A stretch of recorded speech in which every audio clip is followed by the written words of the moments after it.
A woman escaping her toxic marriage boarded the wrong plane and sat beside a mysterious CEO who fell completely in love with her and her 5-year-old son.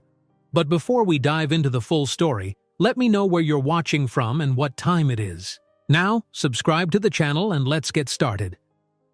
The bruise on Olivia's cheek had turned a sickly yellow-green. She gently touched it, wincing at the tenderness as she applied concealer with practiced precision. The bathroom mirror reflected a woman she barely recognized anymore. Hollow cheeks, dark circles under once vibrant eyes, and a perpetual tension in her shoulders as if bracing for impact. At 32, she looked a decade older, worn down by years of walking on eggshells. "Mommy?" A small voice called from the bedroom. "Are you almost ready?" "Almost done, sweetheart," Olivia replied, her voice softening as it always did for her son. She quickly finished covering the bruise, applied a touch of blush to bring some life back to her face, and stepped out of the bathroom. 5-year-old Noah sat on the edge of the bed, his dinosaur backpack clutched tightly in his small hands. His sandy blonde hair fell across his forehead, nearly hiding the fading bruise above his right eyebrow, the final straw that had pushed Olivia to action 3 nights ago. "Remember what we talked about?" she asked, kneeling to his level. Noah nodded solemnly. "We're going on a big adventure to see Grandma, and we have to be very quiet." "That's right, my brave boy." Olivia kissed his forehead, fighting back tears. "Very quiet, just like mouse footsteps." It was 4:38 a.m. Richard wouldn't wake for another hour. He'd come home drunk again last night, passing out shortly after midnight. The timing had to be perfect. Olivia had been planning this escape for months, secretly saving whatever cash she could hide from Richard's scrutiny, making arrangements with her mother in Arizona, and carefully selecting what few belongings they could take without raising suspicion. 2 small suitcases waited by the door, nondescript and easily carried. "Ready?" she whispered. Noah nodded, his eyes wide with a mixture of fear and excitement that broke Olivia's heart. No 5-year-old should understand the need for silence, the danger of waking daddy. No child should need to practice sneaking. Olivia listened at the bedroom door before opening it. The house was silent except for Richard's heavy snoring from the master bedroom. She took Noah's hand, and together they crept down the hallway, avoiding the creaky floorboard near the bathroom. The stairs were next, 15 steps of potential betrayal. Olivia lifted Noah, balancing their combined weight on the edges of each step, where the wood was less likely to protest. At the bottom, she paused, holding her breath. The snoring continued uninterrupted. Olivia released the breath she'd been holding and moved toward the front door, where she slipped on her shoes and helped Noah with his. She grabbed their suitcases with one hand, Noah's hand with the other, and slowly, carefully opened the front door just enough for them to slip through. The night air hit her face, cool, fresh, promising. Their neighbor's porch light cast long shadows across the lawn as they hurried to the street where the taxi waited, engine off, lights dark, as Olivia had requested when she called the night before. "Airport, please," she whispered to the driver as they settled in the back seat. "Domestic terminal." As the taxi pulled away, Olivia resisted the urge to look back at the house that had been her prison for the past 7 years. Instead, she pulled Noah close, breathing in the sweet scent of his shampoo, allowing herself to feel the first tentative flutter of hope. "We're going to be okay," she whispered, more to herself than to Noah, who had already fallen asleep against her side, exhausted by the tension and excitement of their pre-dawn escape. The airport was beginning to stir with early morning travelers when they arrived. Olivia paid the driver in cash, leaving no paper trail, and navigated to the self-check-in kiosks. Her hands trembled as she retrieved the confirmation code from her phone. 2 one-way tickets to Phoenix, leaving at 6:45 a.m. By the time Richard realized they were gone, they would be halfway across the country. "Mommy, I'm hungry," Noah said, tugging at her sleeve as they cleared security. "We'll get something to eat in a minute, baby," Olivia promised, scanning the terminal for their gate. She needed to keep moving, to put as much distance between them and any security cameras as possible. Richard had friends in the local police department, an advantage he'd reminded her of many times when she'd threatened to leave in the past. They found a small cafe near their gate, and Olivia ordered a chocolate milk and muffin for Noah, coffee for herself. The caffeine would help with the headache building behind her eyes, stress, lack of sleep, and the constant, gnawing fear that somehow Richard would find them. "Gate C-42 now boarding Flight 618 to Las Vegas," announced a voice over the intercom. Olivia checked her boarding pass. Their flight to Phoenix would begin boarding in 20 minutes at Gate C-46. Just a little longer, and they would be safe. "Excuse me?" A harried-looking woman approached their table. "Is this your wallet?" She held out a black leather wallet. Olivia frowned. "No, sorry, it's not mine." The woman sighed. "Thought I saw it fall from your bag. My mistake."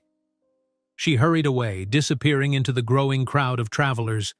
Something about the interaction felt off, but Olivia had no time to dwell on it. "Come on, Noah, let's go to our gate." They gathered their things, Olivia double-checking that her own wallet was secure in her crossbody bag. She'd withdrawn most of their savings yesterday, nearly $8,000, carefully hidden in various places among their belongings. It wouldn't last long, but it would be enough until she found work in Arizona. At Gate C-46, they found seats near the window where Noah could watch the planes taking off and landing. The terminal was becoming more crowded, the energy picking up as business travelers arrived for early morning flights. "Flight 722 to Phoenix, now boarding groups A and B," called the gate agent. Olivia checked their boarding passes again. Group C. They'd be boarding soon. She took a deep breath, allowing herself to relax slightly. They'd made it this far. In less than 4 hours, they would be with her mother, starting a new life free from Richard's rage and control. "Final boarding call for Flight 705 to Chicago at Gate C-44, announced another voice over the intercom. A business traveler rushing past knocked into Noah, sending his dinosaur backpack sliding across the floor. Olivia jumped up to retrieve it, but someone was already there, a tall man in a well-tailored suit, handing the backpack to Noah with a kind smile. "Here you go, buddy. Better keep this close." "What do you say, Noah?" Olivia prompted. "Thank you," Noah said shyly. The man nodded and continued on his way, disappearing among the crowd of passengers heading toward Gate C-44. "Now boarding Group C for Flight 722 to Phoenix," called the gate agent. "That's us," Olivia said, standing and collecting their bags. "Ready for our big adventure?" Noah nodded, clutching his backpack tightly against his chest. They joined the line, Olivia's heart racing as she handed over their boarding passes to be scanned. A beep, a nod from the agent, and they were walking down the jet bridge, the smell of airplane fuel and recycled air filling her nostrils. "Can I have the window seat, Mommy?" Noah asked as they found their row. "Of course, sweetheart." Olivia helped him into the seat and stowed their carry-ons in the overhead bin, keeping her purse with the cash and documents close. As more passengers filed onto the plane, Olivia closed her eyes briefly, allowing the reality of what they were doing to wash over her. There would be no going back after this. Richard would be furious when he discovered they were gone. He would search for them, use every resource at his disposal. But her mother had moved since Richard had last known her address, and Olivia had a new phone, purchased with cash and unknown to him. They would be safe. The plane was nearly full when a flight attendant approached their row. "Excuse me, ma'am," she said, bending close to Olivia. "There seems to be an issue with your boarding pass. Could you come with me for a moment?" Ice flooded Olivia's veins. "What kind of issue?" "Just a small discrepancy. We need to verify something at the gate. Your son can stay here with another attendant." Alarm bells rang in Olivia's mind. She wasn't about to leave Noah alone. "I'm sorry, but my son comes with me." The flight attendant's expression tightened slightly. "Ma'am, it would really be easier if we stay together," Olivia said firmly, standing and motioning for Noah to do the same. "Let's go sort this out." They followed the flight attendant back up the aisle and out to the gate area, where the agent who had scanned their boarding passes was waiting with a concerned expression. "Mrs. Campbell," she began. Olivia flinched at the use of Richard's surname. She should have booked the tickets under her maiden name. "There's been a flag on your reservation," the gate agent continued. "Your husband called, very concerned. He said you took his son without permission and—" "No," Olivia interrupted, her voice breaking. "That's not— He's lying. We need to be on this flight, please." The gate agent's expression softened with sympathy, but her words remained firm. "I'm sorry, but we can't let you board until this is sorted out. Airport security has been notified." Panic surged through Olivia. Richard had anticipated her escape route. Of course he had. He knew her mother lived in Arizona. He probably had people watching the airports from the moment he discovered them gone. "Noah," she whispered, kneeling to her son's level. "We need to go. Now." Without waiting for a response from the airline staff, Olivia grabbed their carry-ons and Noah's hand and began walking quickly away from the gate. She had to think fast. They couldn't go back home. They couldn't stay at the airport. They needed to disappear. "Ma'am! Mrs. Campbell!" The gate agent called after them, but Olivia didn't slow down. She scanned the departure board frantically. They needed to get on a plane, any plane, heading somewhere Richard wouldn't think to look for them. Her eyes landed on a flight boarding in 5 minutes, Flight 705 to Chicago. "Come on, Noah," she said, quickening their pace toward gate C-44. Her mind raced. She still had the cash.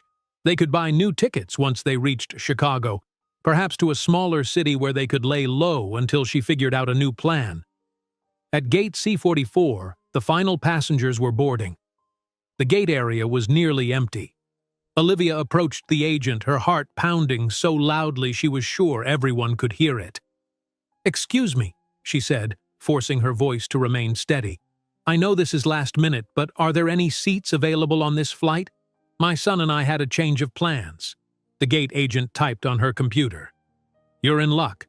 We've had a couple of no-shows. I can offer you seats 7A and 7B, window and middle."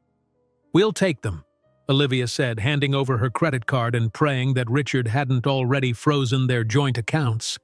The transaction went through. The agent printed their boarding passes, and moments later, they were hurrying down the jet bridge, the door closing behind them as they stepped onto the plane. "This way," a flight attendant directed them toward their seats near the front of the plane. Olivia helped Noah into the window seat, stowed their bags, and collapsed into the middle seat beside him, her body trembling with adrenaline. They'd made it. For now.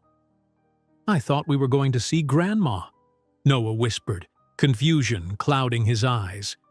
"There's been a small change of plans," Olivia explained softly. "We're going on an even bigger adventure now, but it's going to be okay, I promise."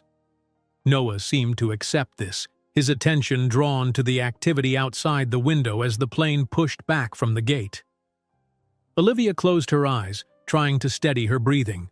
She needed to think, to plan their next steps. "Excuse me, is this seat taken?" Olivia opened her eyes to find a man standing in the aisle, gesturing to the empty seat beside her. Her breath caught. It was the same man who had retrieved Noah's backpack earlier. Tall, with dark hair showing the first hints of silver at the temples, dressed in an expensive-looking suit. His eyes, a striking shade of blue, met hers with curiosity. "No," she managed, shifting slightly to make room. "It's free." The man nodded his thanks and settled into the seat. As he fastened his seatbelt, Olivia noticed his hands, strong, with neatly trimmed nails, and no wedding ring. A subtle scent of cedar and bergamot cologne reached her, pleasant but not overpowering. "First time to Chicago?" he asked conversationally as the plane began taxiing toward the runway. Olivia hesitated, unsure how much to reveal. "Yes," she finally answered. "First time. Business or pleasure?" "Just a change of scenery," she replied vaguely. The man seemed to sense her reluctance to talk and nodded, turning his attention to the tablet he'd pulled from his briefcase. "Well, it's a beautiful city. You and your son should visit Millennium Park if you have time." Olivia murmured her thanks and turned to check on Noah, who had pressed his face against the window, watching with fascination as the plane accelerated down the runway and lifted into the air. As the ground fell away beneath them, Olivia felt a momentary lightness. They were airborne, moving farther from Richard with each passing second. But the relief was short-lived. What would they do once they reached Chicago? Where would they stay? How long would their money last? And how long before Richard figured out which flight they'd taken? The plane leveled off, and the captain's voice came over the intercom, announcing their flight time and expected clear conditions all the way to Chicago. The seatbelt sign dinged off, and flight attendants began preparing for beverage service. Beside her, the man had returned to his tablet, frowning slightly at whatever he was reading. Olivia allowed herself a sideways glance. He was handsome in a distinguished way, with strong features and an air of quiet confidence, the kind of man who was used to being in charge. "Look, Mommy," Noah exclaimed, pointing out the window at the blanket of clouds beneath them. "We're flying in heaven." The man chuckled, glancing up from his tablet. "It does look that way, doesn't it?" Noah nodded earnestly. "Are you an angel?" he asked, leaning across Olivia to see the man better. "Noah," Olivia scolded gently, embarrassed. But the man only smiled, his eyes crinkling at the corners. "No, just a regular person like you. My name is Daniel. I'm Noah. I'm 5. He held up 5 fingers proudly. "And this is my mom, Olivia." Olivia shot her son a look. They'd talked about not giving out their names, but the damage was done. "Nice to meet you," she said politely. "Likewise," Daniel replied, his gaze lingering on her face for a moment too long. Olivia resisted the urge to touch the bruise she knew was still visible despite her best efforts with concealer. Instead, she turned back to Noah, helping him open the small package of pretzels a flight attendant had handed him. But she could feel Daniel's eyes on her, curious and perhaps concerned. "Sorry about the interrogation," she said quietly, nodding toward Noah, who was now happily munching his snack. "Kids and their questions." "No need to apologize," Daniel replied easily. "Kids are refreshingly direct, aren't they? No hidden agendas." Unlike adults, hung unspoken between them. The plane hit a pocket of turbulence, jostling them briefly. Olivia's hand instinctively reached for Noah, steadying him as the plane stabilized again. "First time flying?" Daniel asked Noah, who nodded, eyes wide. "That little bump was just like driving over a pothole in the road," Daniel explained. "Nothing to worry about. The pilots can see these air bumps on their radar, just like you can see holes in the road." Noah seemed reassured by this explanation and returned to looking out the window. Olivia felt a flash of gratitude toward this stranger who'd so easily calmed her son's fears. "Thank you," she said softly. Daniel shrugged. "My nephew is about his age. They ask a lot of questions at 5. The conversation lulled, and Olivia found herself staring at the back of the seat in front of her, mind racing with all the uncertainties that awaited them in Chicago. She'd been so focused on getting away from Richard that she hadn't planned beyond their flight to Phoenix. Now they were headed to a city where she knew no one, with limited resources and a 5-year-old who would soon have questions she wasn't sure how to answer. "Are you all right?" Daniel's voice cut through her spiraling thoughts. His tone was gentle, concerned. Olivia forced a smile. "Yes, fine. Just tired." He didn't look convinced, but nodded anyway.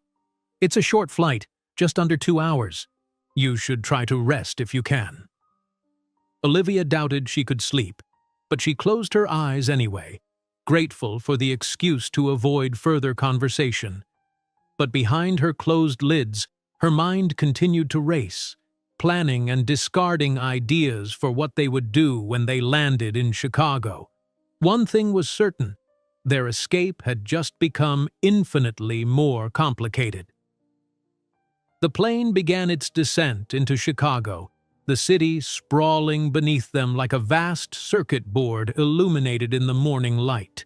Noah pressed his face against the window, eyes wide with wonder at the skyscrapers puncturing the clouds. "Look how tall they are, Mommy," he exclaimed. Olivia leaned over to share the view, her shoulder brushing against Daniel's arm. She shifted away quickly, murmuring an apology. "No worries," Daniel said with an easy smile. He checked his watch, an elegant timepiece that probably cost more than Olivia's entire wardrobe. "Do you have accommodations arranged in Chicago?" The question sent a fresh wave of anxiety through her. She had exactly 0 plans beyond getting off this plane. "We're figuring that out," she answered vaguely. Daniel seemed to consider this, then reached into his suit jacket and pulled out a business card. "Well, if you need recommendations, I'm quite familiar with the city." Olivia took the card hesitantly. "Daniel Thorne, CEO, Thorne Enterprises," she read aloud, surprised. She'd assumed he was just another businessman, not the head of what was clearly a significant company. "Impressive," she said, tucking the card into her purse. Daniel shrugged modestly. "Just a technology company I started in my garage 20 years ago. It grew more than I expected." The captain's voice came over the intercom, announcing their final approach to O'Hare International Airport. Flight attendants moved through the cabin, checking that seatbelts were fastened and tray tables stowed. "Are we there yet?" Noah asked, bouncing slightly in his seat. "Almost, sweetheart," Olivia assured him, helping him fasten his seatbelt more securely. She was grateful for Noah's excitement. It was a welcome distraction from the gnawing fear in her stomach. Once they landed, they'd be alone in an unfamiliar city with no plan, while Richard would undoubtedly be tracking their movements. The plane touched down with a slight bump, and Noah grabbed her hand, squeezing tightly as they taxied toward the terminal. "Not a fan of landings?" Daniel asked Noah with an understanding smile. Noah shook his head. "It's loud." "That's the engines slowing us down like giant brakes," Daniel explained. "Very normal, though it can be startling the first time." Olivia watched as Noah visibly relaxed at this explanation. Daniel had a gift for talking to children, straightforward but not condescending. As passengers began gathering their belongings, Olivia felt the weight of reality settling back onto her shoulders. What now? She needed to find affordable accommodation, figure out transportation, and most importantly, ensure Richard couldn't track them. "Thank you for keeping Noah entertained," she said to Daniel as they waited for the row ahead to clear so they could exit. "My pleasure. He's a bright kid," Daniel replied, then hesitated before adding, "This might seem forward, but would you and Noah like to join me for breakfast? There's a decent restaurant in Terminal 2 that makes excellent pancakes." Olivia's instinct was to refuse. They needed to get as far from the airport as possible. But her growling stomach reminded her that they hadn't eaten properly since yesterday, and her brain needed fuel to plan their next steps. "That's very kind, but we wouldn't want to impose on your time," she said, automatically defaulting to politeness. "Not an imposition at all. I have a few hours before my next meeting," Daniel assured her. "Besides, I could provide some local insights that might help with your visit." "Pancakes?" Noah's head perked up at the magic word. "With syrup?" Daniel grinned. "The very best kind." Olivia found herself nodding against her better judgment. "All right, breakfast would be nice. Thank you." They made their way off the plane and through the bustling terminal. Olivia kept a tight grip on Noah's hand, hyper alert to their surroundings. Would Richard have alerted authorities in Chicago? Would there be security looking for them? The restaurant was tucked into a corner of Terminal 2, offering a modicum of privacy with high-backed booths and muted lighting. A hostess led them to a table near the back, and Olivia positioned herself with a clear view of the entrance. "You seem nervous," Daniel observed after they'd ordered, chocolate chip pancakes for Noah, plain pancakes and coffee for Olivia, and an egg white omelet for himself. Olivia attempted a casual laugh that sounded brittle even to her own ears. Just tired. It's been a long morning. Daniel's eyes, perceptive and kind, lingered on her face. I don't mean to pry, but if you're in some kind of trouble, I might be able to help. We're fine, really, Olivia insisted, though her voice lacked conviction. She busied herself helping Noah arrange the crayons and paper placemat the hostess had provided. Daniel didn't push, turning the conversation instead to safer topics, the city's attractions, weather, and the best ways to get around.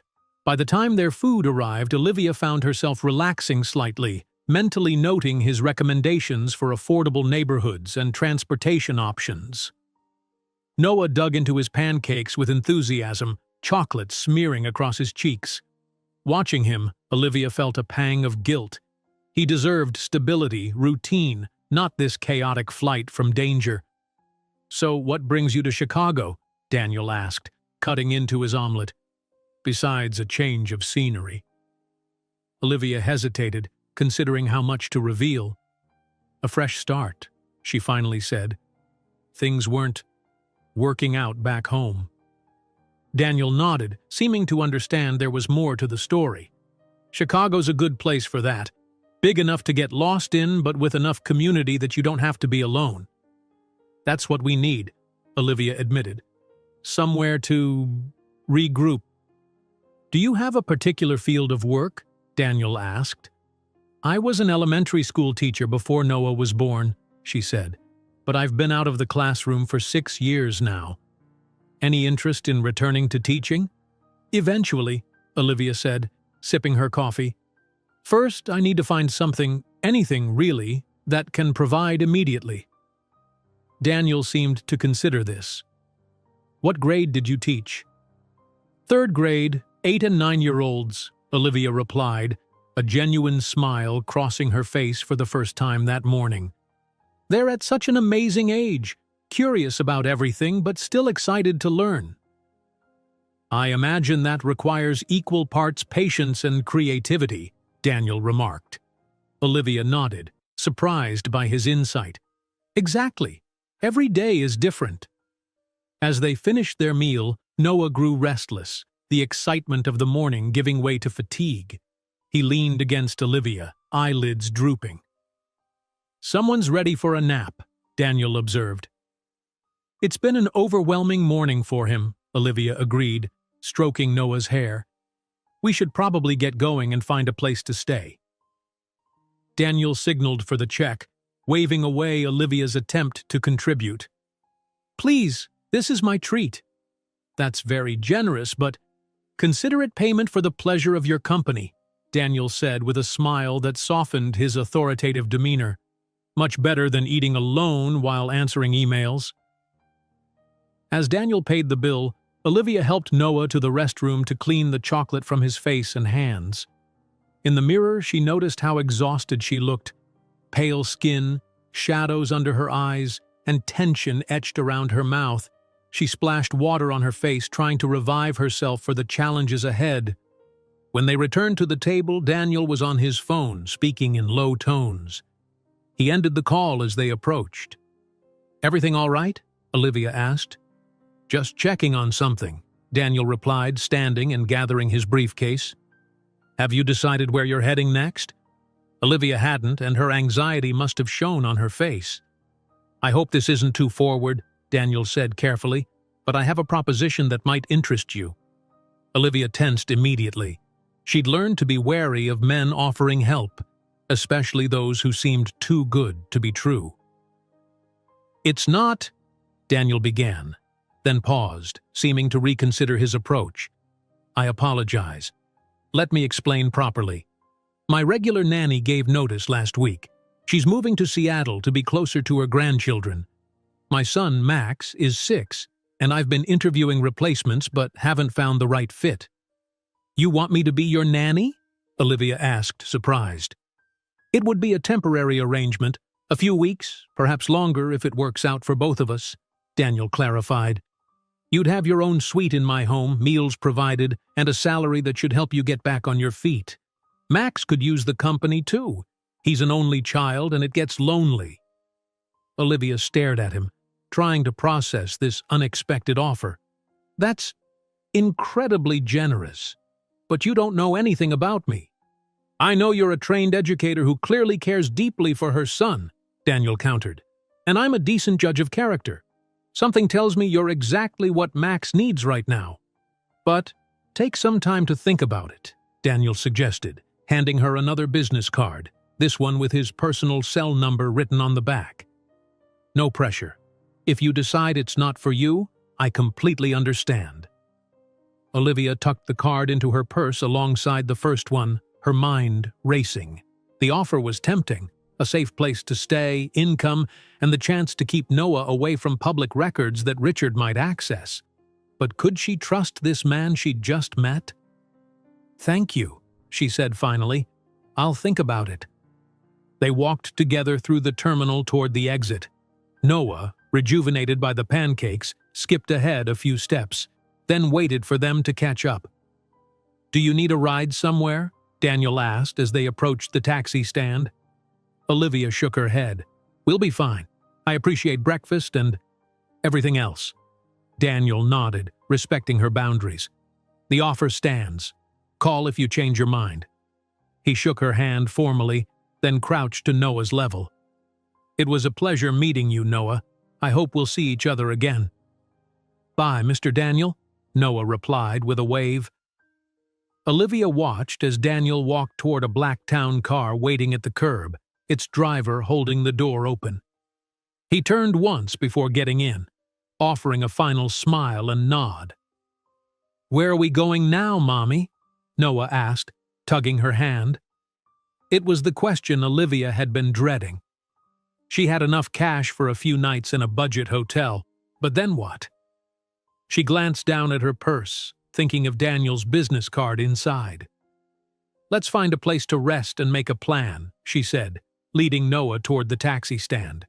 They took a cab to a modest hotel near the Loop, chosen because it accepted cash payments with minimal questions.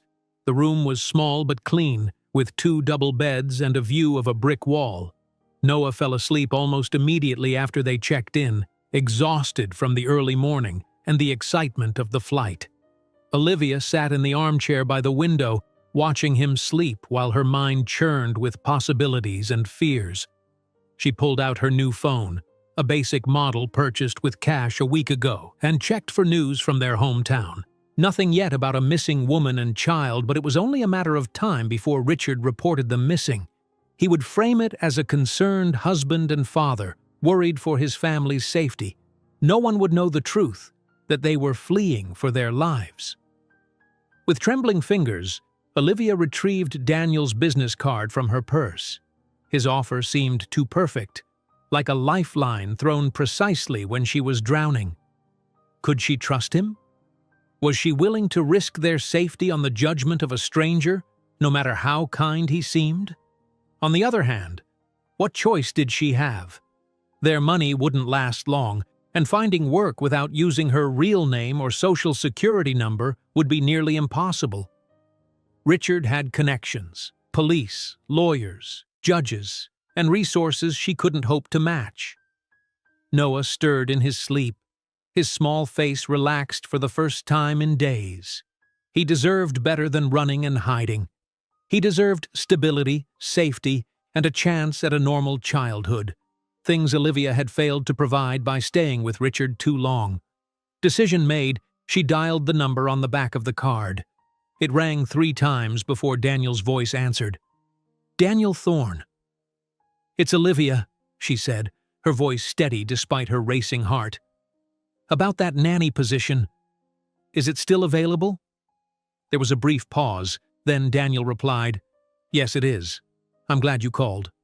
"I have conditions," Olivia continued, surprising herself with her boldness. "Noah and I come as a package deal, and I need to know that we'll be safe."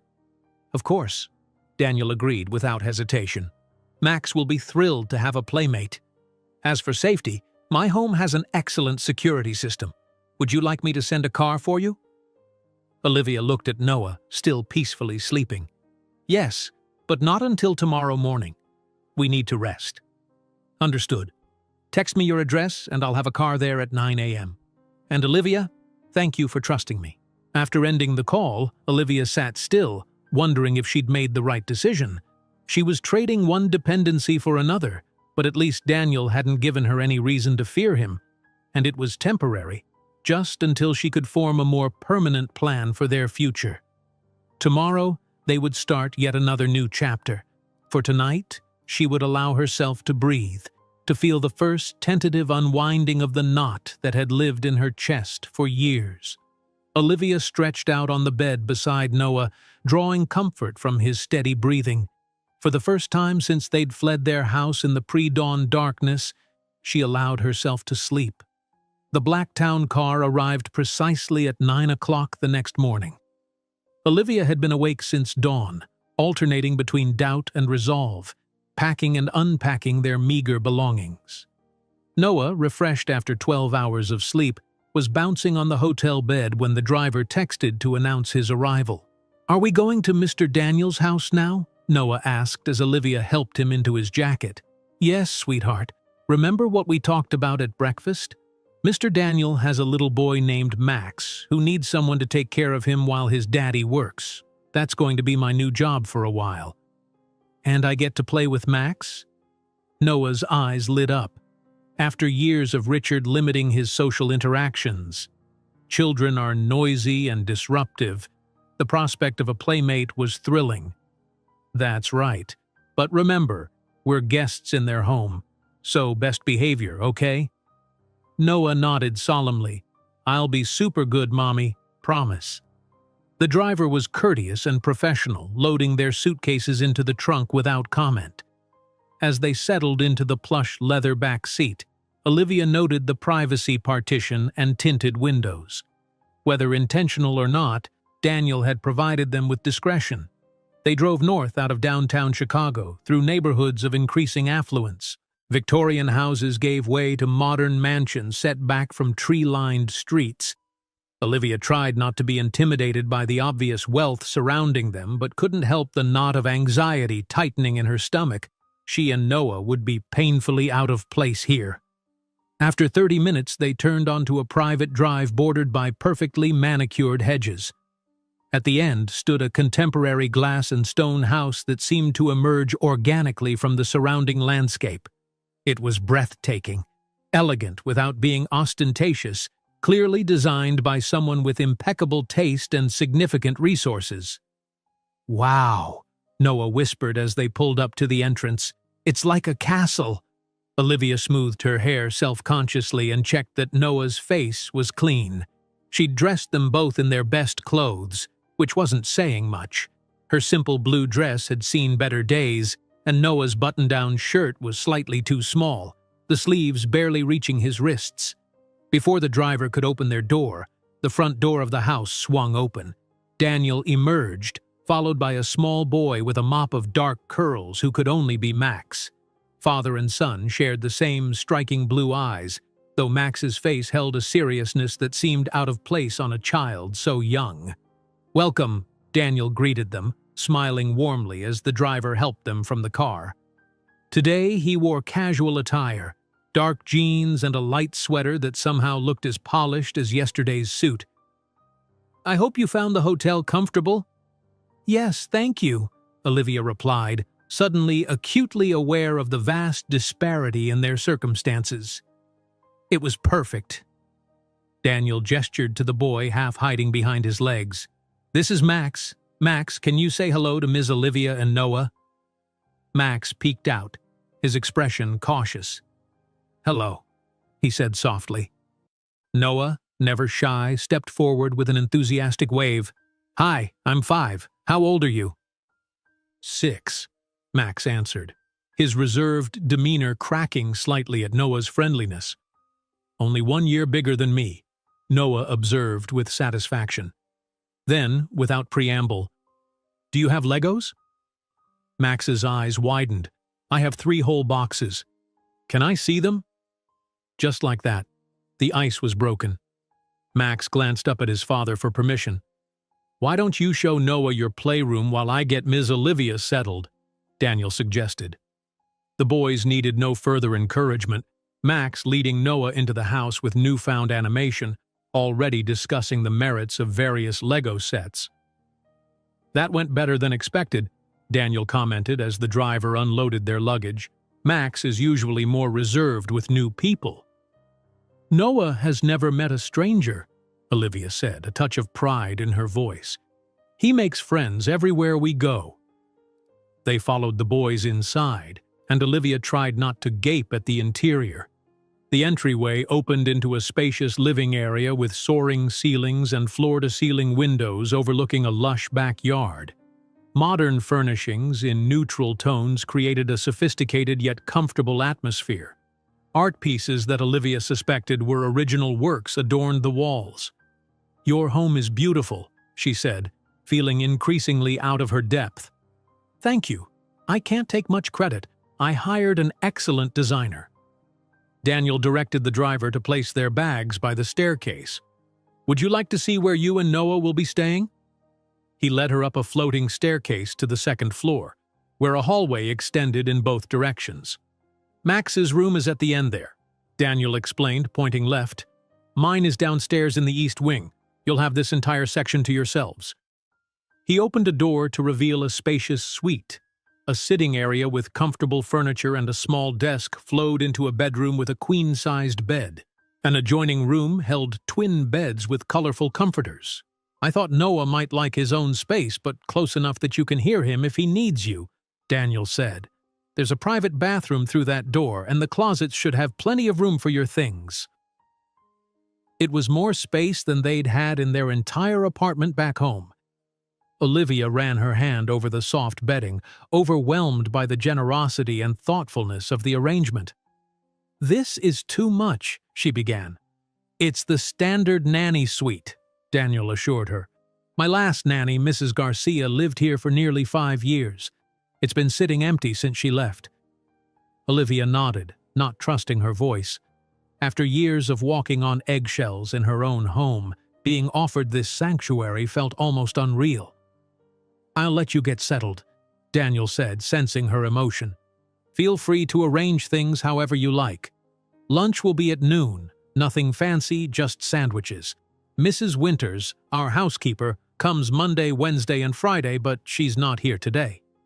"Thank you," Olivia managed. "This is very kind." Daniel smiled, his eyes warm. "It's practical for both of us.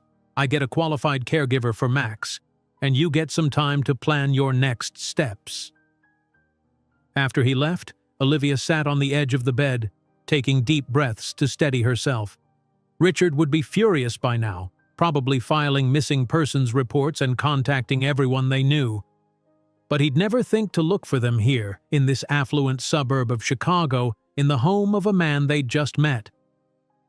She began unpacking their few belongings, arranging Noah's clothes in the dresser of his new room, and hanging her own clothes in the walk-in closet that made their entire previous bedroom look tiny. Their possessions looked shabby and out of place in these elegant surroundings.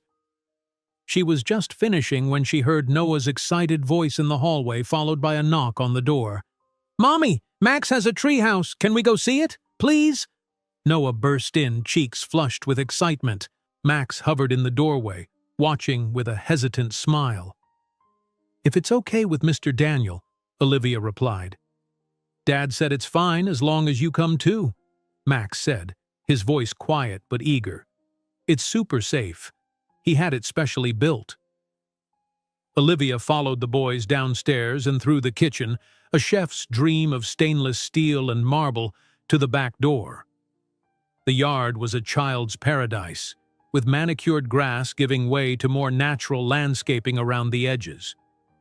The treehouse, built in a massive oak, was a marvel of craftsmanship with a rope bridge, slide, and observation deck. "It's like something from a movie," Olivia murmured as the boys raced ahead. "I may have gone overboard," Daniel admitted, appearing beside her with a sheepish smile. "My way of compensating for long hours at the office, I suppose." They watched as Max showed Noah how to climb the rope ladder to the main platform. "He seems like a wonderful boy," Olivia observed. "He is. Quiet, thoughtful, sometimes too serious for his age." Daniel's expression softened as he watched his son. His mother left when he was 2. She wasn't prepared for the realities of parenthood. "I'm sorry," Olivia said, genuinely sympathetic despite her surprise at his candor. Daniel shrugged. It was for the best, for everyone, including Max. Better an absent mother than one who resents being present. Olivia thought of her own mother, who'd begged her repeatedly to leave Richard. If only she'd listened sooner. "Noah's father," Daniel began carefully. "Is he—" "Not in the picture," Olivia said firmly. It wasn't a lie. Richard would never be part of their lives again if she could help it. Daniel nodded, not pressing for details. Being a single parent isn't easy. "No," Olivia agreed, watching Noah laugh as he slid down to the ground. "But worth every sacrifice." They stood in companionable silence, observing their sons play. For the first time in years, Olivia felt the tension in her shoulders begin to ease. They were safe here, at least for now. Lunch was simple but delicious. Gourmet sandwiches and fresh fruit, followed by homemade cookies that Daniel sheepishly admitted were store-bought. The boys chattered about Legos, tree houses, and Max's extensive collection of dinosaur books. Noah, usually reserved around new adults, seemed completely at ease with Daniel, who treated his endless questions with patient good humor. After lunch, Daniel showed Olivia around the house, explaining the security system, state-of-the-art, with cameras covering every entrance, and where to find everything they might need. He introduced her to Mrs. Winters, the housekeeper, via FaceTime, assuring the older woman that Olivia was absolutely not a replacement for you, just help with Max. "I usually leave for the office around 7, Daniel explained as they returned to the kitchen. "Max wakes up at 7:30. He's fairly self-sufficient for his age, but he needs supervision with breakfast and getting ready for school.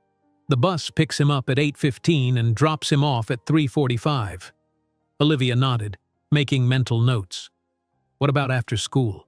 Any activities or classes?"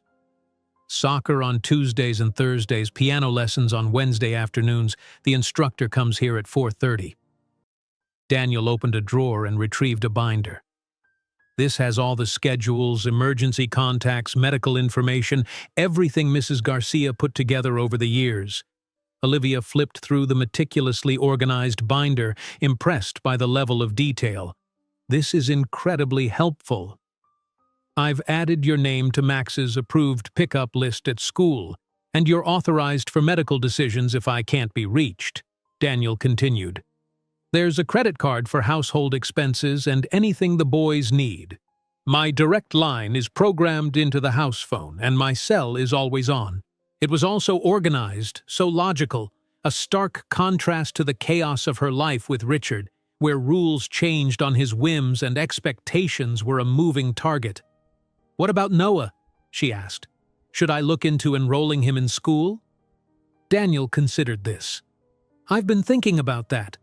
There's a private school near Max's that might be a good fit, but enrollment mid-year can be complicated. Maybe we start with a few days of adjustment before making that decision?" Olivia nodded, relieved not to have to navigate school enrollment immediately. Each official form was a potential breadcrumb for Richard to follow. The rest of the day passed in a blur of orientation. Daniel showed her how to operate the various household systems, the temperature controls that adjusted automatically, the entertainment system with more options than Olivia had ever seen, the security panels at each entrance. By dinner time, a delicious meal delivered from what Daniel described as a little Italian place around the corner, Olivia felt almost comfortable in her new surroundings. Noah and Max were already thick as thieves, heads bent together over a puzzle on the living room floor. "They're getting along well," Daniel observed as he helped Olivia clear the dishes. "Noah's been lonely," Olivia admitted. We didn't socialize much back home." Something in her tone must have alerted Daniel. He paused, dishcloth in hand, watching her face carefully. "Olivia, I don't want to pry, but if there's something or someone you're worried about, it might help if I knew." Olivia froze, plate suspended over the sink. Could she trust him with even a portion of the truth? She'd known him barely 48 hours. "It's complicated," she finally said. "Most important things are." His voice was gentle, free of judgment. She set the plate down carefully. "My ex-husband, he's not a good person. We left suddenly without his knowledge. He'll be looking for us." Daniel's expression remained neutral, but his eyes hardened slightly. "I see. Is there legal custody arrangement I should be aware of?" "No formal arrangement, but—" Olivia took a deep breath. "He's influential in our hometown. Police, judges, they're all his friends. If he reports us missing, they'll look for us." "And would there be evidence of why you left?" Olivia's hand instinctively went to her cheek, where the bruise had faded to a sickly yellow barely covered by makeup. Daniel's gaze followed the movement, understanding dawning in his eyes. "Yes," she whispered. "There would be evidence." Daniel nodded once, decision made. "Then we'll make sure he doesn't find you. The security system I showed you, it's monitored 24/7 by a private company. No one gets in without authorization." Relief washed over Olivia so intensely that her knees nearly buckled. "Thank you." "No need for thanks. No one deserves to live in fear, especially not children." Daniel's tone was matter of fact, but the compassion in his eyes made Olivia's throat tighten with unshed tears. They finished cleaning in comfortable silence, the weight of her confession somehow making the air between them clearer rather than heavier. Later, after the boys were bathed and Noah was tucked into his new bed, Olivia stood by the window, looking out at the Chicago skyline twinkling in the distance. The day had been surreal, moving from abject terror to tentative hope in less than 48 hours. A soft knock at the door drew her attention. Daniel stood there holding 2 steaming mugs. "Peppermint tea," he said, offering one to her. "If you're interested, no pressure." Olivia accepted the mug gratefully. "Thank you for everything." Daniel leaned against the doorframe, keeping a respectful distance. "It occurs to me that you've taken an enormous leap of faith coming here. I want you to know that your trust is not misplaced." Olivia sipped the tea, the warmth spreading through her chest. "I believe you. I'm not sure why, but I do." "Good instincts," Daniel said with a small smile. "Get some rest, Olivia. Tomorrow is a new day." After he left, Olivia checked on Noah once more, then climbed into her own bed. The sheets were soft, the mattress perfect, not too firm, not too soft. As she drifted toward sleep, she realized that for the first time in years, she wasn't listening for angry footsteps, wasn't tensing at every shadow. She was safe. They both were. And tomorrow, as Daniel had said, was a new day. The first week passed in a blur of new routines and adjustments. Olivia quickly mastered the rhythm of Daniel's household, waking early to prepare breakfast before Max and Noah were up, seeing Max off to school, spending quiet mornings with Noah exploring the extensive grounds or reading in the cozy library. Afternoons were filled with Max's after-school activities, homework supervision, and playtime for the boys. Daniel was exactly as he'd presented himself, kind, respectful, and devoted to his son. He left early each morning in his sleek Tesla, returning most evenings in time for dinner. Sometimes he brought work home, sequestering himself in his office until late, but he always made time to read Max a bedtime story. On Friday evening, Olivia was helping the boys build an elaborate fort in the playroom when Daniel arrived home earlier than usual. "Daddy!" Max exclaimed, poking his head out from beneath a blanket canopy. "We're making the biggest fort ever. Noah says we can sleep in it tonight. Can we? Please?" Daniel laughed, loosening his tie as he surveyed their creation. "That's quite the architectural achievement. Did you use the engineering principles we talked about for structural support?" Max nodded enthusiastically. "We used the chair backs as load-bearing columns, just like real buildings." "Very impressive," Daniel said, giving Olivia an appreciative nod. Sleeping in it might be a bit ambitious for tonight, but how about a movie in there after dinner? This compromise was met with cheers from both boys. Speaking of dinner, Daniel continued, I thought we might go out tonight. There's a great pizza place nearby that has arcade games for the kids. What do you think, Olivia? Are you up for an adventure? Olivia hesitated. She'd been careful to avoid public places, wary of security cameras or chance encounters with anyone who might recognize them. The restaurant is small, family-owned, Daniel added, seeming to sense her concern. Not the type of place that would appear in a basic search. His perceptiveness was both comforting and slightly unnerving. Had she become so transparent, or was he simply that observant? Pizza sounds wonderful, she decided. Noah deserved some normalcy, some fun. They couldn't hide forever. The restaurant was exactly as Daniel had described, a cozy, old-school Italian pizzeria with red checkered tablecloths and arcade games along one wall. The owners greeted Daniel by name, fussing over Max and making a special point of welcoming Noah and Olivia. Daniel brings all the important people in his life here, the matriarch, an elegant woman in her 60s, told Olivia with a wink. It's an honor to meet you. Mrs. Rossi thinks everyone needs more food and less worry, Daniel explained as they were seated in a corner booth with a good view of the arcade area. She's been feeding Max and me since he was Noah's age. The boys were quickly absorbed in studying the children's menu, which doubled as a coloring page. Olivia watched them, a lump forming in her throat at the sight of Noah looking so carefree. The constant tension that had marked his small face back home had disappeared, replaced by childish excitement. He looks happy, Daniel observed quietly. He does, Olivia agreed. Thank you for this. Daniel shook his head. No thanks needed. Kids should be kids. After placing their order, a supreme pizza for the adults, cheese for the boys, Daniel produced a roll of quarters for the arcade.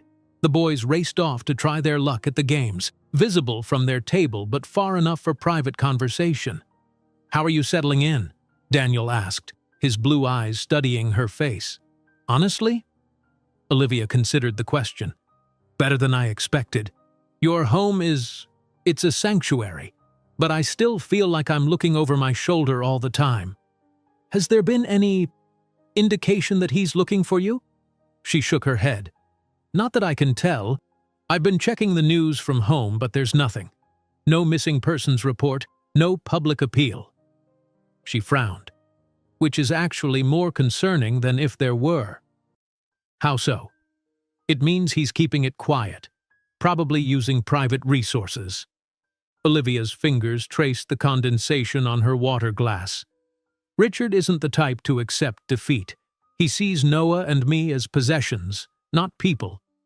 Daniel's expression darkened. Men like that rarely change. No, Olivia agreed softly. They don't. May I ask how it started? Was he always abusive? Olivia finished when Daniel tactfully hesitated. No, or at least not obviously. When we met, Richard was charming, attentive. He made me feel special, chosen. It wasn't until after we were married that things changed. She paused, memories washing over her. The first time he'd grabbed her arm hard enough to leave fingerprint bruises, his tearful apology afterward, her willingness to believe it was a one-time lapse. How quickly the pattern had established itself. Tension, explosion, remorse, honeymoon period, then tension building again. The first time he hit me, I was already pregnant with Noah, she continued, surprising herself with her candor. He was immediately horrified, swore it would never happen again. He sent me to a spa for the weekend, bought me jewelry. I convinced myself it was stress, that he'd change once the baby came. But he didn't, Daniel said, his voice gentle. No, it got worse. More frequent, more creative. Olivia swallowed hard. I should have left years ago, before Noah was old enough to understand, to see. Her voice cracked. Hey, Daniel said, reaching across the table to touch her hand lightly. You left. That's what matters. Many never find the courage. Olivia nodded, withdrawing her hand to dab at her eyes with a napkin. "Sorry, I didn't mean to dump all that on you over pizza." "Never apologize for telling your truth," Daniel said firmly. "And for what it's worth, I think you're incredibly brave."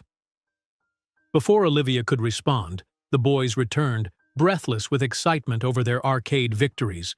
The conversation shifted to lighter topics: the boys' favorite games, plans for the weekend, Max's upcoming soccer match. By the time they finished their pizza, which was indeed excellent, Olivia felt a curious lightness, as if sharing even that small part of her story had lifted some of the weight she carried. The next morning, Olivia woke early and slipped downstairs to make coffee. She was surprised to find Daniel already in the kitchen, dressed casually in jeans and a Henley, scrolling through his phone. "You're up early for a Saturday," she remarked, reaching for a mug.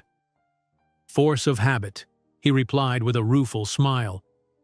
"My body doesn't understand the concept of weekends anymore. Coffee?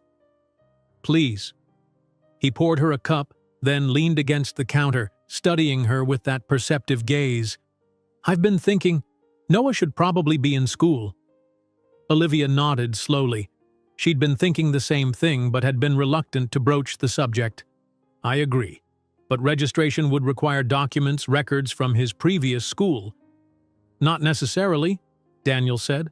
"I've made some inquiries, discreetly, I promise. The private school near Max's has a program for children with special circumstances, refugees, families in transition, that sort of thing. They can accept Noah on a provisional basis with minimal documentation." Olivia blinked, surprised and touched by his thoughtfulness. "You've already looked into this?" "Just preliminary research," he assured her. "The decision is entirely yours, of course." "And this school? It's secure?" "Very.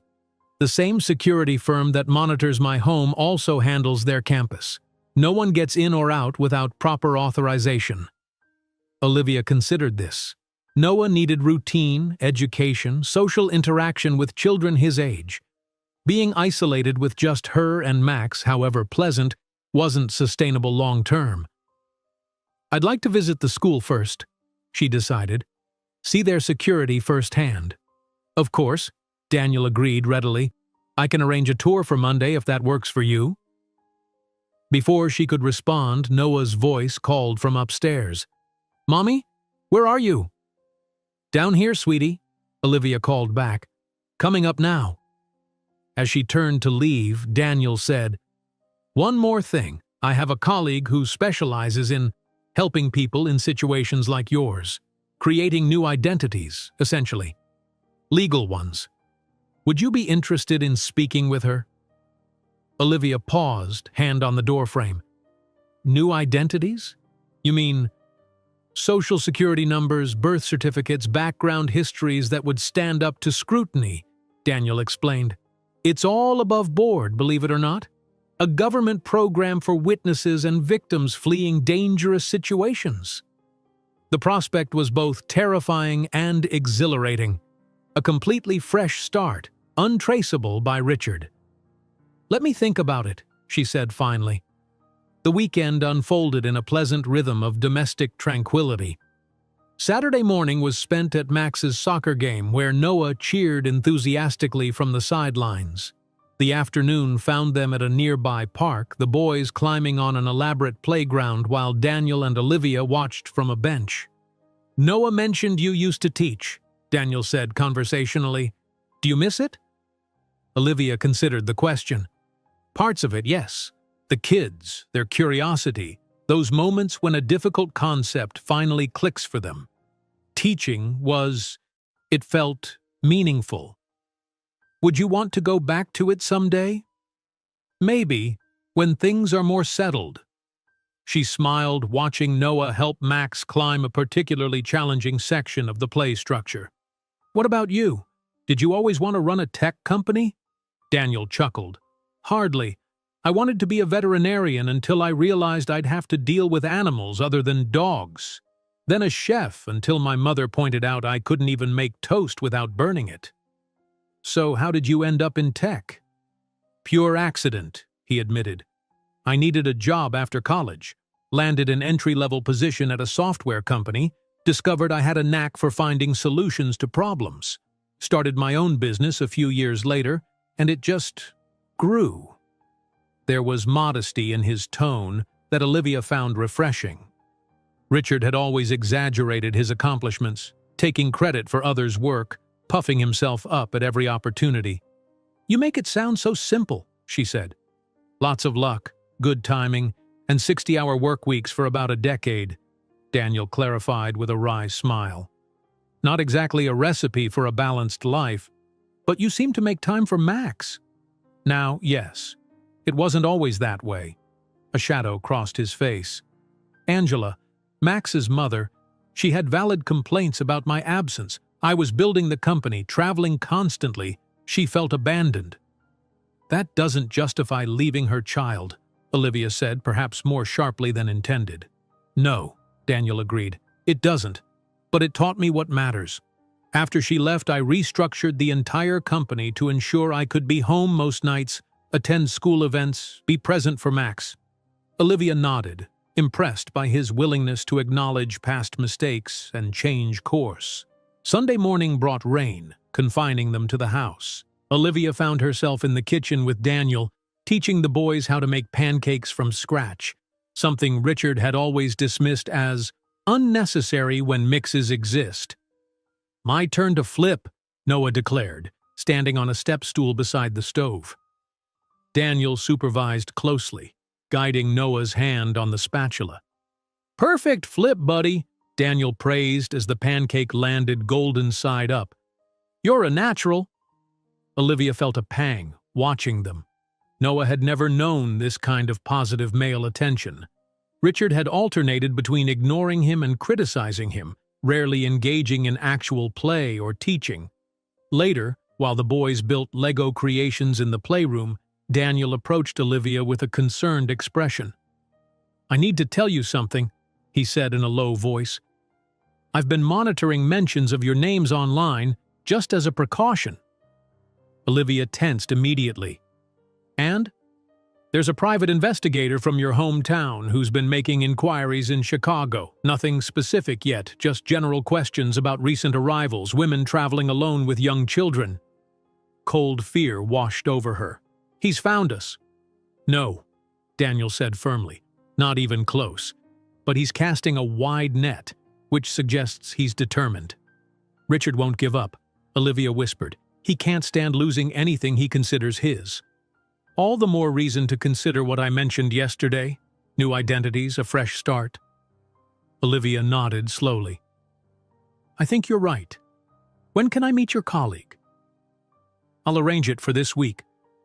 Daniel hesitated.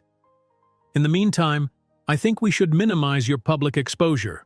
My driver can take you to the school tour tomorrow with a security escort." Part of Olivia wanted to protest.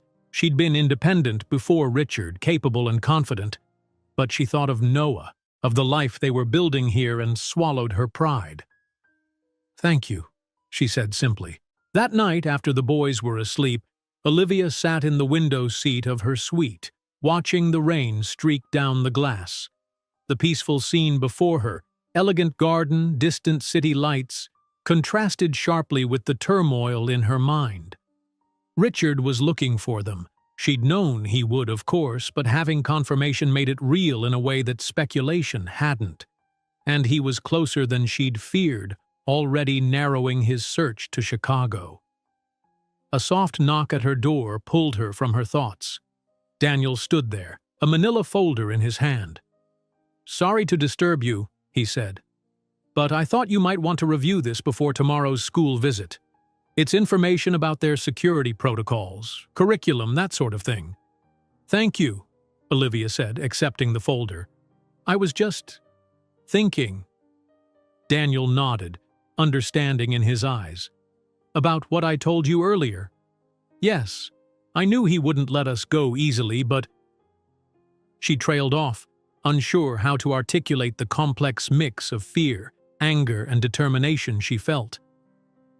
"It's one thing to know it intellectually, another to face it as reality," Daniel finished for her. "Exactly." Olivia ran a hand through her hair, a gesture of frustration. I keep wondering if I'm doing the right thing, putting Noah through all this upheaval. Compared to what? Daniel asked gently. Staying in an abusive home?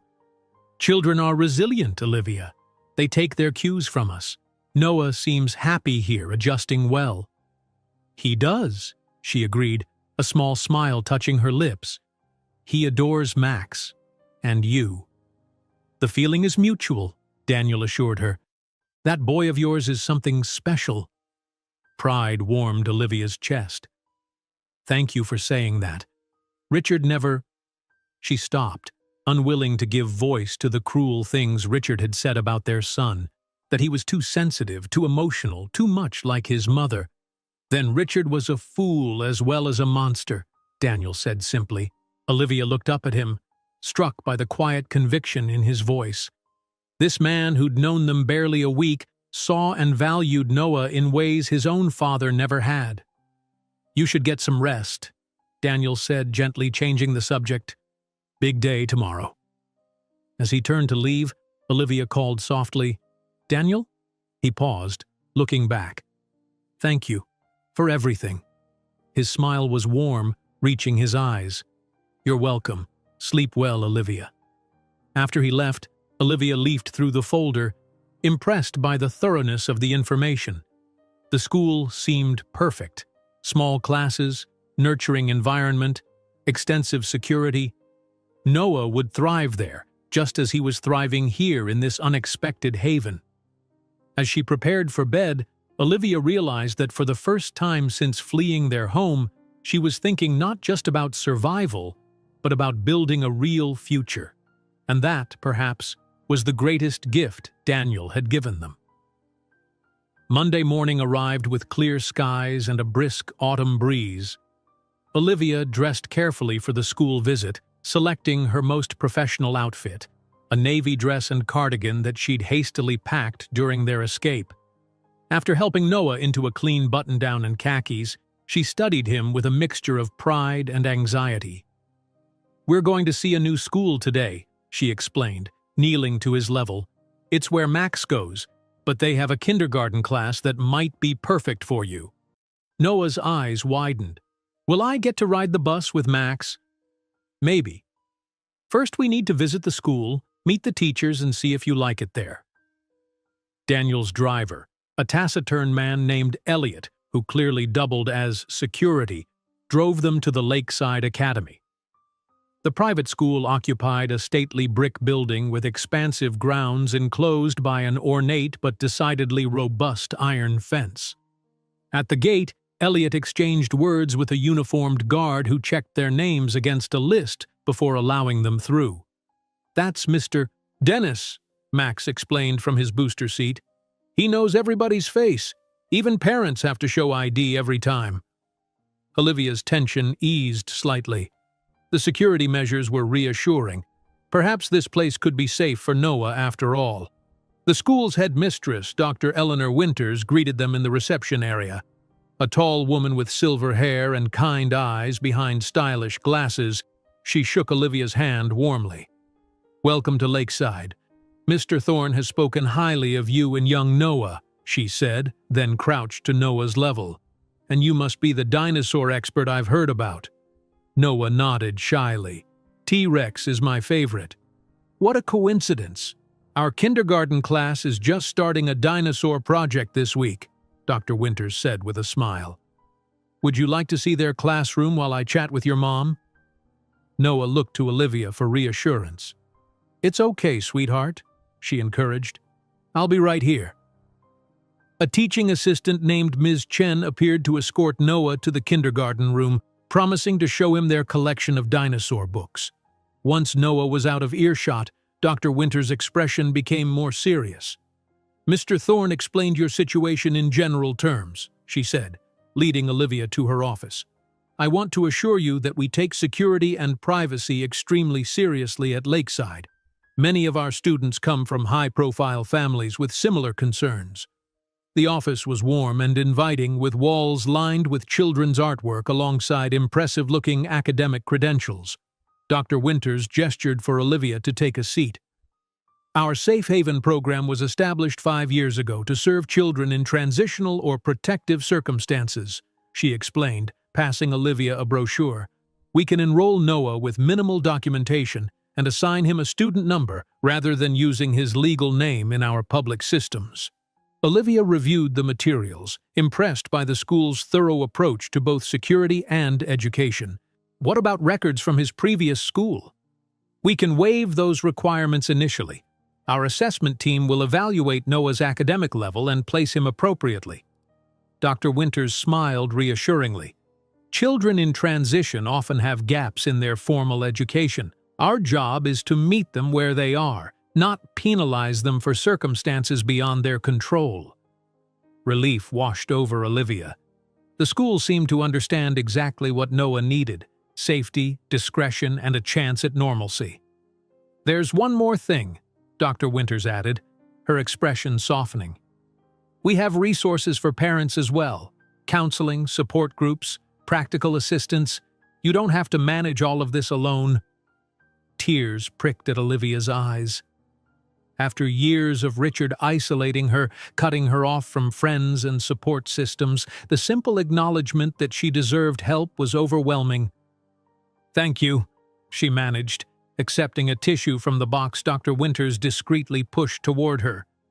By the time Noah returned, chattering excitedly about the classroom's pet turtle and the new friends he'd made, Olivia had composed herself. The decision was clear. Lakeside would be perfect for Noah. Can I start tomorrow? He asked eagerly as they completed the enrollment paperwork. Dr. Winters chuckled. How about Wednesday? That will give us time to prepare your desk and materials. Noah counted on his fingers. That's 2 days from now? Very good, Dr. Winters praised. Excellent counting. The pride on Noah's face at this simple acknowledgement squeezed Olivia's heart. Richard had always dismissed Noah's achievements, creating a child who rarely showed excitement about his own accomplishments. On the drive home, Noah bubbled with questions about his new school, while Olivia's mind raced with practical concerns. School supplies, lunch arrangements, what to do if Richard somehow tracked them to Lakeside. Ms. Olivia, Elliot said as they neared Daniel's house, Mr. Thorne asked me to inform you that his colleague, Ms. Patel, will be arriving at the house at 2 this afternoon to discuss your documentation options.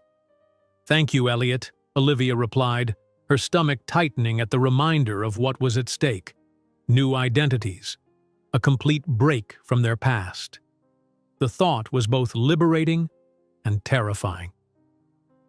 Back at the house, Olivia prepared lunch while Noah proudly told Daniel's housekeeper, Mrs. Winters, all about his school visit. The older woman listened attentively, her hands busy preparing a batch of cookies that filled the kitchen with the comforting scent of vanilla and chocolate. At precisely 2 o'clock, the security system announced a visitor. Olivia watched on the kitchen monitor as a sleek black car pulled into the driveway, and a professional-looking woman in a pantsuit emerged. Ms. Patel, welcome, Elliot greeted her at the door. Ms. Miller is expecting you. Miller. The surname Daniel had suggested for her temporary use, common enough to blend in but distinctive enough that she wouldn't forget to respond to it. Olivia Miller, Noah Miller, names that held no connection to Richard Campbell or their past life.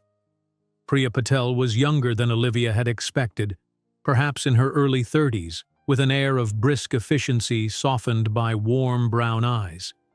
After brief introductions, Elliot escorted Noah to the playroom where Mrs. Winters had promised to help him build a model dinosaur, leaving the women to talk privately in Daniel's study. Before we begin, Priya said, settling into a chair with a slim laptop, I want to be clear about what I do. I work for a non-profit organization that partners with the Justice Department's Witness Protection Division. We specifically help victims of domestic violence and their children establish new legal identities. Olivia nodded, struggling to maintain her composure. Hearing her situation described so clinically, victim of domestic violence, made it suddenly, starkly real. Daniel has been a major donor to our organization for years, Priya continued. When he called about your situation, I prioritized your case. I'm not sure how much he told you, Olivia began hesitantly. Enough to understand the urgency, Priya replied. Your husband is wealthy, connected, and has begun employing private resources to locate you.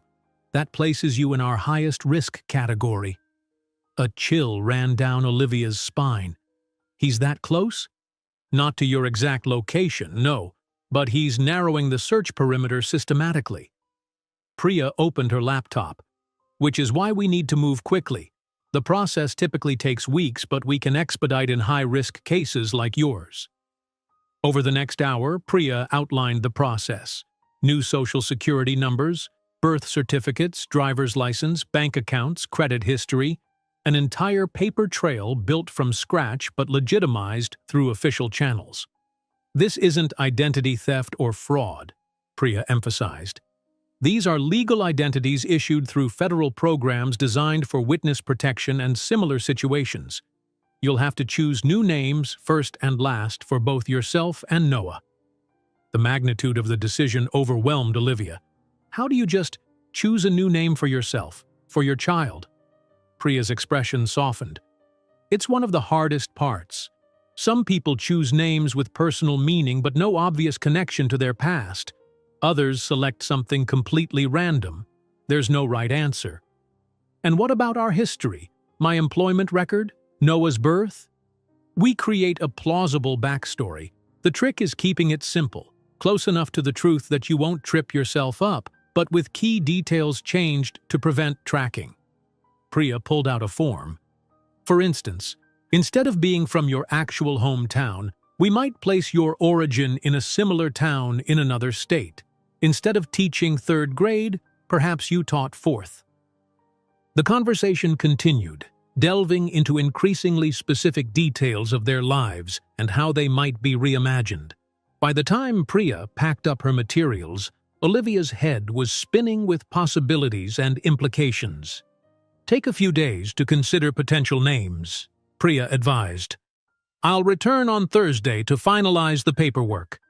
Within 2 weeks, Olivia and Noah Campbell will cease to exist on paper, replaced by whoever you choose to become.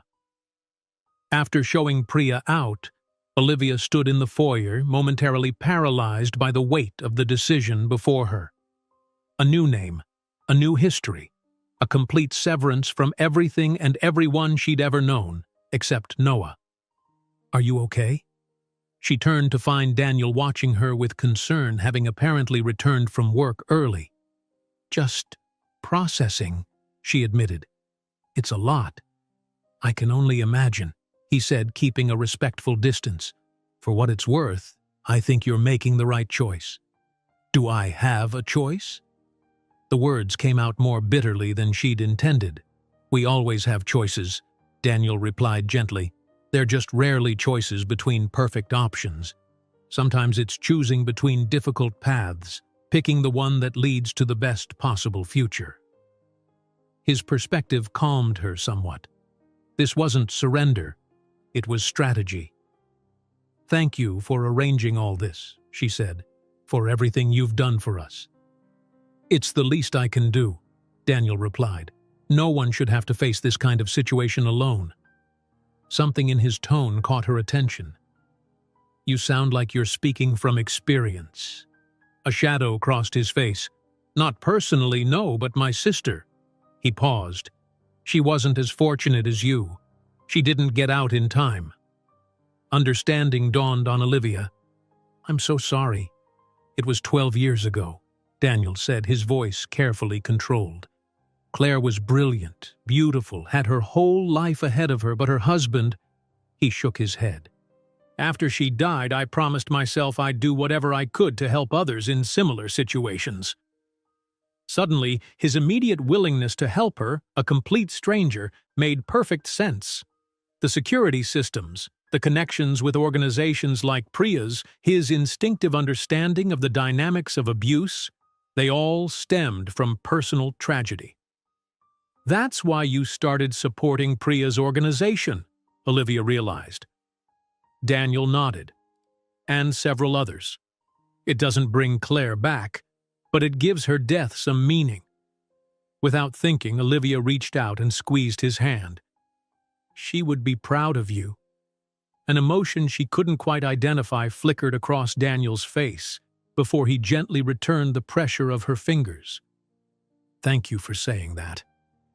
They stood in silence for a moment, connected by this simple touch and the weight of shared understanding. Then Noah's excited voice broke the moment as he ran into the foyer, clutching a clay dinosaur. "Look what I made, Mommy! Mrs. Winters helped me!" Olivia released Daniel's hand to examine Noah's creation, praising his artistic talents. But she remained acutely aware of Daniel watching them, of the unexpected bond that had just formed between them, forged through mutual understanding of pain and survival. That evening, after the boys were in bed, Olivia sat at the small desk in her suite, a blank notepad before her. Names. She needed to choose new names for herself and Noah. How did one even begin such a task? A soft knock at the door interrupted her thoughts. Daniel stood there, 2 glasses of wine in hand. "I thought you might need this," he said, offering her one. "Choosing a new identity is thirsty work, I imagine." Olivia accepted the glass with a grateful smile, gesturing for him to enter. "Any progress?" he asked, nodding toward the blank notepad. "Not a word," she admitted. "Every name I consider feels either too foreign or too close to our real ones." Daniel settled into the armchair by the window, keeping a respectful distance. "What about family names? Something with connection to your history but not obvious to someone like Richard?" Olivia considered this. "My grandmother's name was Charlotte. I always loved that." "Charlotte," Daniel repeated. "It suits you. Strong. Classic." "Charlotte what, though? Miller is fine for temporary use, but if I'm creating a whole new identity—" "What was your mother's maiden name?" Daniel suggested. "Hayes," Olivia replied, testing it silently. "Charlotte Hayes. It had a certain ring to it. And for Noah? That's harder. I don't want to change his first name too much. He's only 5, he'd be confused." She twisted a strand of hair around her finger, thinking, "Maybe Nathan? It's similar enough that he might adjust." "Nathan Hayes," Daniel mused. "Sounds like a future president." Olivia laughed softly. "Let's not put too much pressure on him." They sat in comfortable silence for a moment, sipping their wine. Outside, the moon cast silver light across the garden, creating a peaceful tableau. "Thank you for telling me about your sister," Olivia said quietly. "It helps to know why you understand so well." Daniel nodded, his expression somber. "I wish I didn't understand. I wish Claire had found her way out, as you did." "I wish that too," Olivia whispered. "For Claire, for all the women who never escaped." Another silence fell between them, but it wasn't uncomfortable. There was something comforting about sitting with someone who understood the darkness she'd fled, who didn't need every detail explained. "Charlotte and Nathan Hayes," she said finally, writing the names on her notepad. "New names for a new beginning." "To new beginnings," Daniel said, raising his glass slightly. Olivia echoed the gesture, a tentative hope unfurling in her chest. Perhaps, with these new identities and Daniel's help, they could truly build the life she'd always dreamed of for Noah. Safe, stable, and full of possibility. Wednesday morning arrived crisp and bright, the perfect backdrop for Noah's first day at Lakeside Academy. Olivia helped him into his new uniform, navy pants, white shirt, and a sweater with the school's crest, marveling at how grown up he suddenly appeared. "You look so handsome," she said, adjusting his collar. "Are you excited?" Noah nodded, though his eyes betrayed a hint of nervousness. "Max says we'll have different teachers. Will I still see him at school?" "Absolutely. You'll see him at lunch and recess, and you'll ride the bus together." Olivia knelt to his level, straightening his sweater. "And remember, Ms. Chen from your classroom visit? She'll be there to help you find your way around. What if the other kids don't like me?" The question was barely a whisper. "They'll love you," Olivia assured him, her heart aching. Noah had never had the chance to make real friends under Richard's restrictive rules. "Just be yourself. That wonderful, kind, dinosaur-loving boy I know." Downstairs, Max was already at the breakfast table, munching cereal while Daniel reviewed emails on his tablet. Both looked up when Olivia and Noah entered. "Hey, school buddy!" Max exclaimed, grinning at Noah. "Now we match!"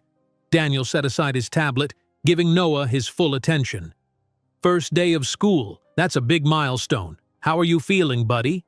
"A little scared," Noah admitted, climbing onto a chair. "That's perfectly normal," Daniel assured him. "Even grown-ups get nervous in new situations. I still get butterflies before important meetings." "You do?" Noah's eyes widened in surprise. "Absolutely. Being brave doesn't mean you never feel scared. It means doing things even when you are scared." Daniel passed him the box of cereal. "And you, Noah Campbell, soon-to-be Nathan Hayes, are one of the bravest people I know." The casual inclusion of Noah's future name startled Olivia. She had informed Daniel of their name choices the previous evening, but hadn't discussed them with Noah yet. However, Noah seemed to take it in stride, more impressed by Daniel's admission of occasional nervousness than the name reference. As they prepared to leave, Daniel surprised her by announcing, "I've cleared my morning schedule. Thought I'd ride with you and the boys to school today, if that's okay." Olivia blinked, touched by the gesture. "Of course, but don't you have meetings?" "Nothing that can't wait," he replied, helping Max with his backpack.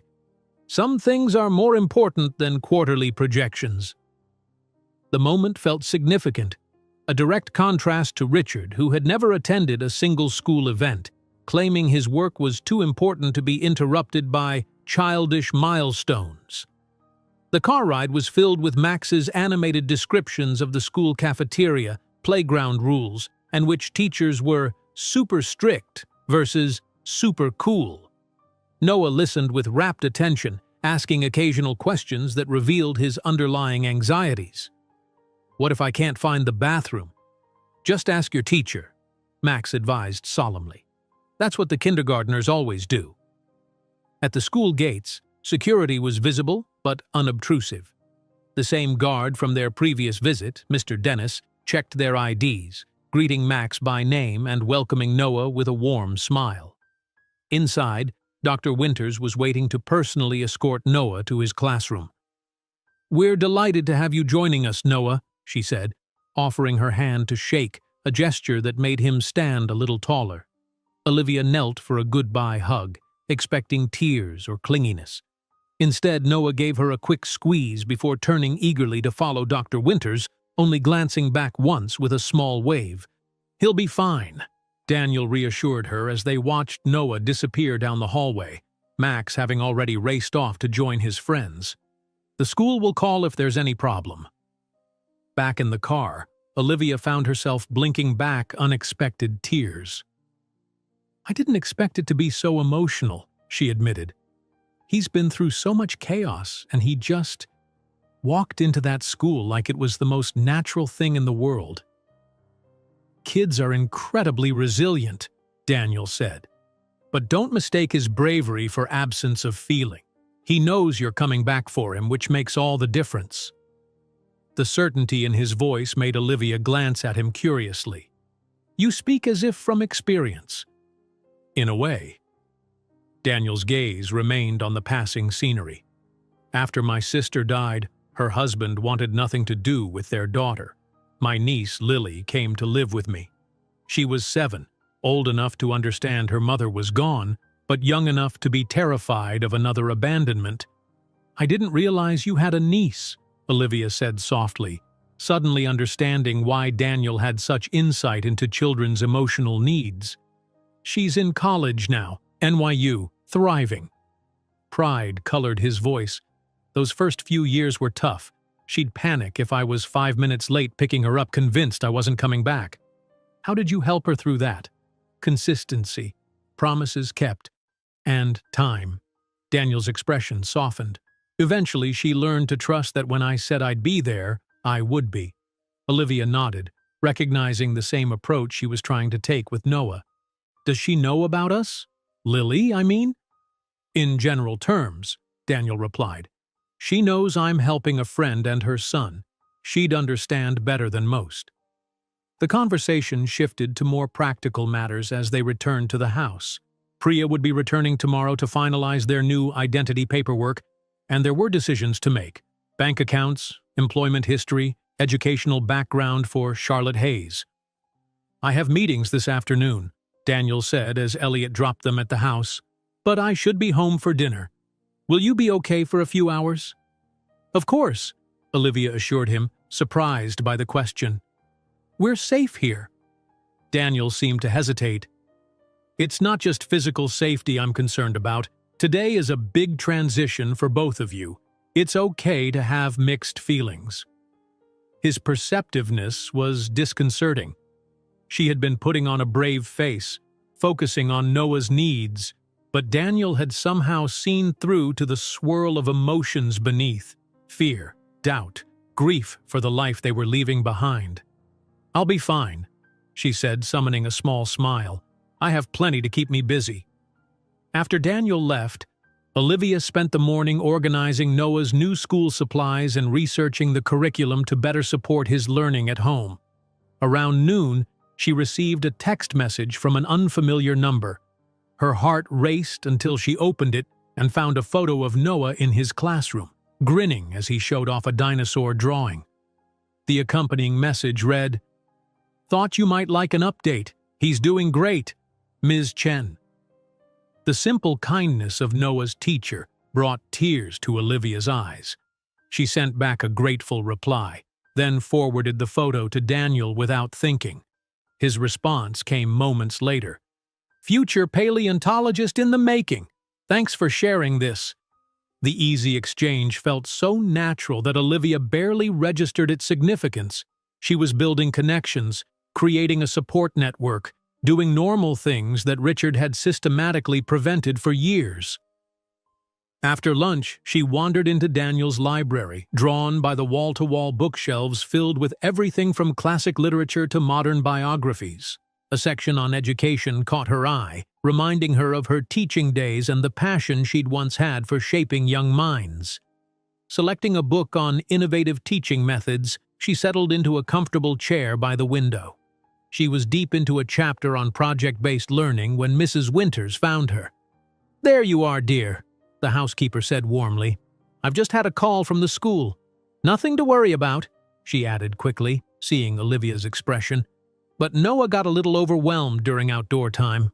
They've calmed him down, but thought you might want to speak with him." Olivia immediately followed Mrs. Winters to the kitchen where the house phone was off its cradle. "Noah, it's Mom. Are you okay?" "I'm okay," came Noah's small voice. "There were a lot of kids playing tag and I got scared because they were running and shouting." "That does sound overwhelming," Olivia said gently. "What happened next?" "Ms. Chen saw me crying and took me to the quiet corner. She said it's okay to need a break sometimes." Olivia relaxed slightly. She's absolutely right. Everyone needs quiet time occasionally. "Can I still stay at school?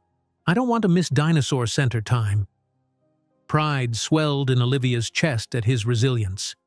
"Of course you can stay. I'll see you when you get home and you can tell me all about those dinosaurs." "Okay. Love you, Mommy." "Love you too, sweetheart." After hanging up, Olivia found Mrs. Winters watching her with a grandmotherly smile.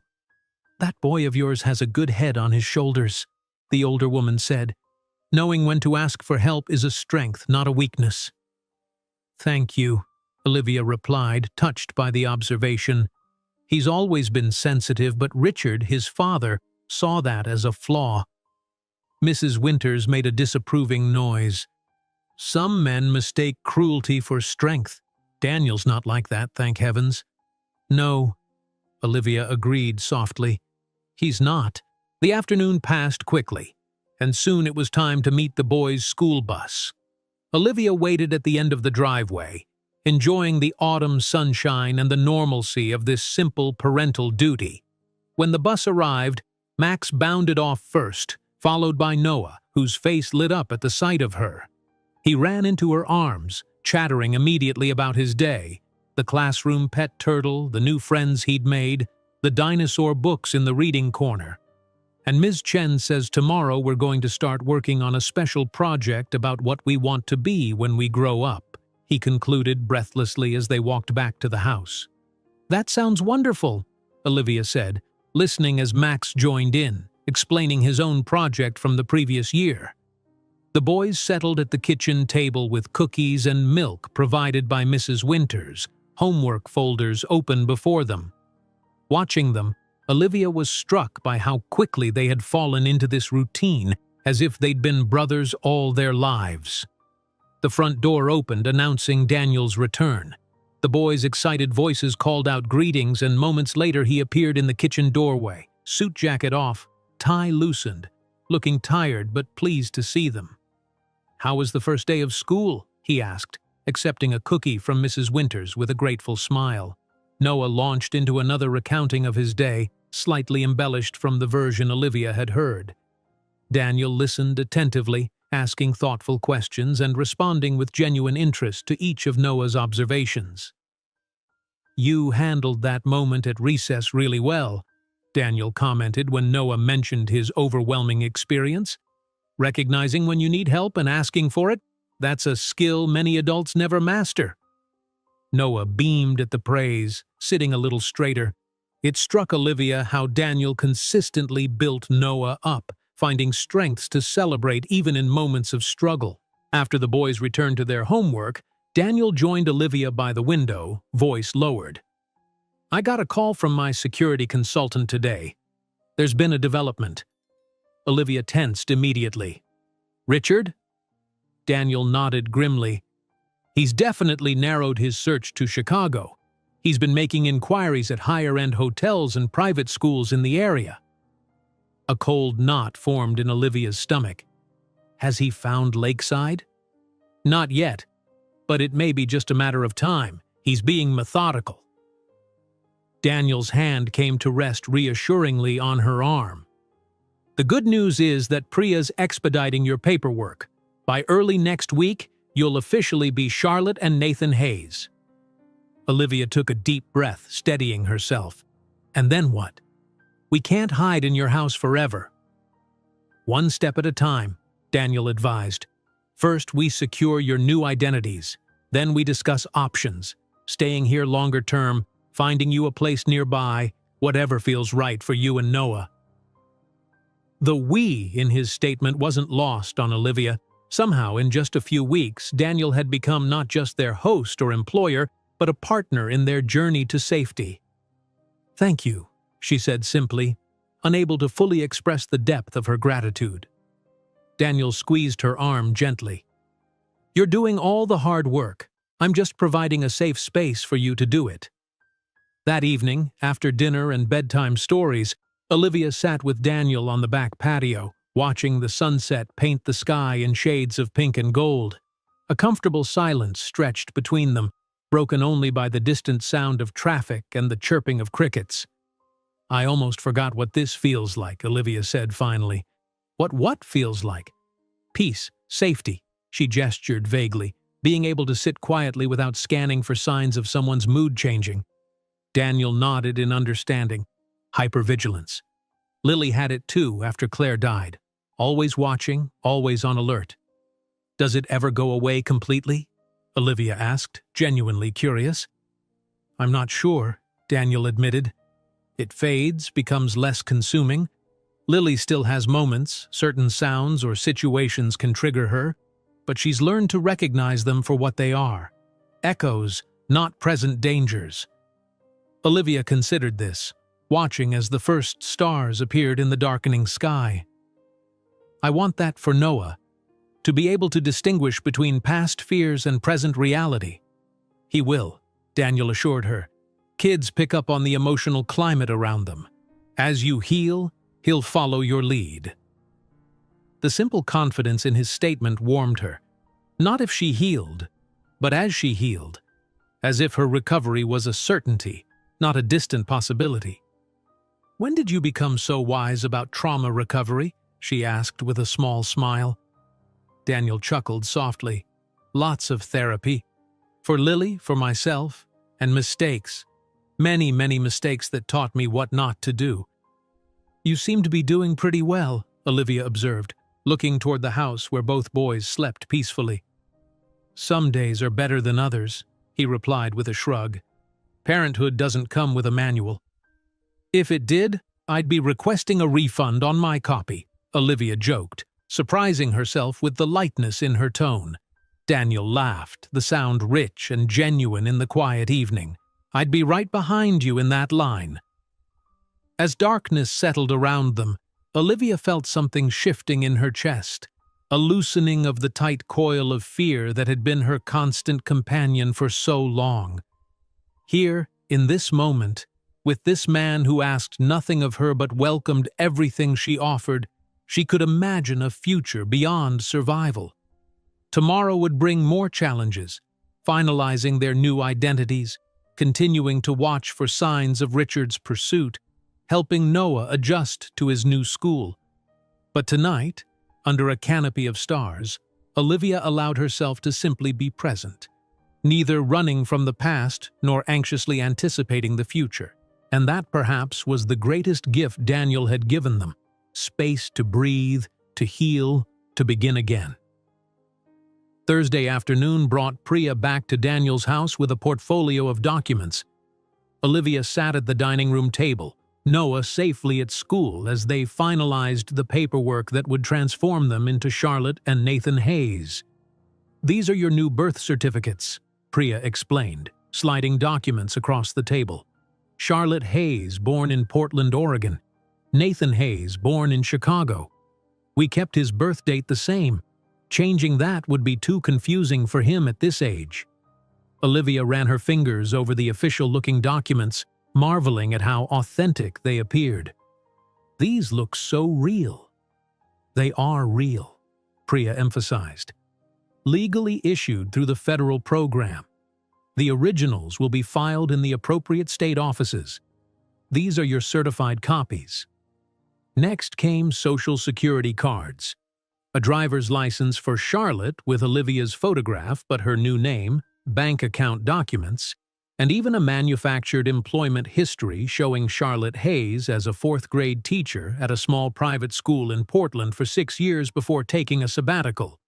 We've created digital footprints as well, Priya continued. Basic social media accounts with appropriate history, professional listings, that sort of thing. Nothing flashy, but enough to satisfy casual background checks. What about Richard? Olivia asked, the question that had been hovering anxiously in her mind. Won't he keep looking for Olivia and Noah Campbell? Of course, Priya acknowledged. But he'll be searching for identities that effectively no longer exist. The legal documents for Olivia and Noah Campbell will remain, but they'll show no recent activity, no credit card usage, no school enrollments, no employment records. It's as if you disappeared. Except we didn't, Olivia murmured, still trying to wrap her mind around the concept. We became different people. Exactly. And this is the clever part. Priya leaned forward, earnest in her explanation. If he somehow discovers you're using new names and tries to connect Charlotte Hayes to Olivia Campbell, he'll hit a wall. The program includes government-level data protection protocols. Any attempted correlation between old and new identities triggers alerts and gets blocked. Daniel, who had been quietly observing from the doorway, stepped into the room. It's quite remarkable what they've managed to create, he commented. A genuine fresh start, legally protected. Priya nodded appreciatively. It only works because it's a legitimate government program. We're not creating fake identities. We're creating new, real ones with full legal standing. When does it become official? Olivia asked, signing the last of the forms with a hand that trembled slightly. The digital transition happens this weekend, Priya explained, organizing the documents into folders. By Monday morning, Charlotte and Nathan Hayes will exist in all relevant databases. I suggest you begin using your new names exclusively, even in private, to build the habit.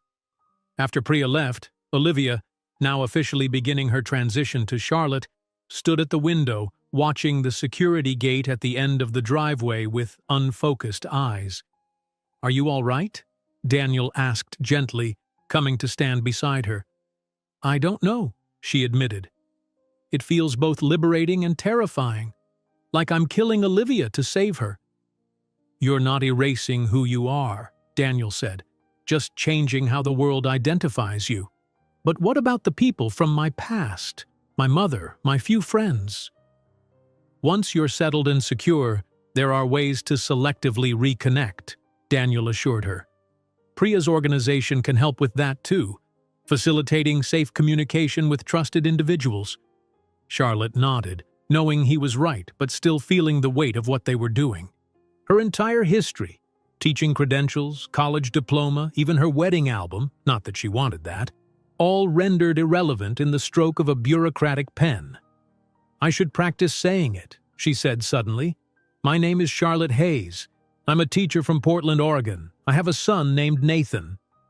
"Nice to meet you, Charlotte," Daniel replied with a gentle smile, offering his hand as if they were meeting for the first time. "I'm Daniel Thorne. Welcome to Chicago." The simple role play brought an unexpected lump to her throat. She took his hand, feeling the warmth and strength in his grip. "Thank you for your hospitality, Mr. Thorne."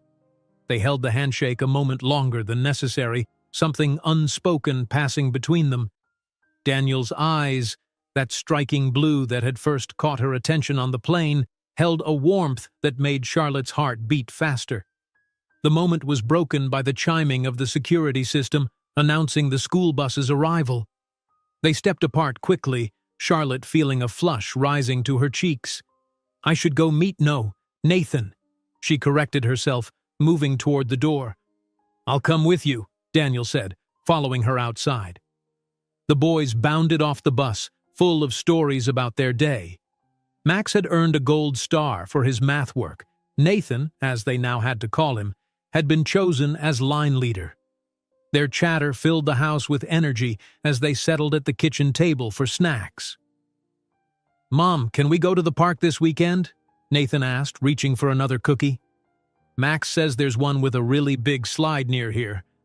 "That sounds fun," Charlotte replied, noting with relief how easily her son had adapted to his new name, perhaps because Daniel had begun casually using it days earlier, making it seem natural rather than imposed. "Sunday might be good for that," Daniel suggested. "The weather's supposed to be perfect." "Can Elliot come?" Max asked, referring to Daniel's driver security guard. "He showed me how to kick a soccer ball last time." "I'm sure he'd be happy to," Daniel assured his son. "He's a former college soccer player, you know." "Really?" Both boys looked impressed. As the children continued chattering, Daniel's phone buzzed. He glanced at the screen, his expression shifting subtly before excusing himself to take the call in his office. When he returned 20 minutes later, Charlotte immediately sensed something was wrong. His shoulders were tense, his smile not quite reaching his eyes as he rejoined the family. After the boys went upstairs to play, Charlotte approached him in the kitchen. "What is it?" she asked quietly. Daniel hesitated before replying. "That was my security consultant. Richard Campbell checked into the Four Seasons downtown this morning." Charlotte felt her blood run cold. "He's here? In Chicago?" "Yes, and he's been making inquiries at private schools in the area." Daniel's voice was carefully controlled. "He hasn't found Lakeside yet, but he's working through a list methodically." "How?"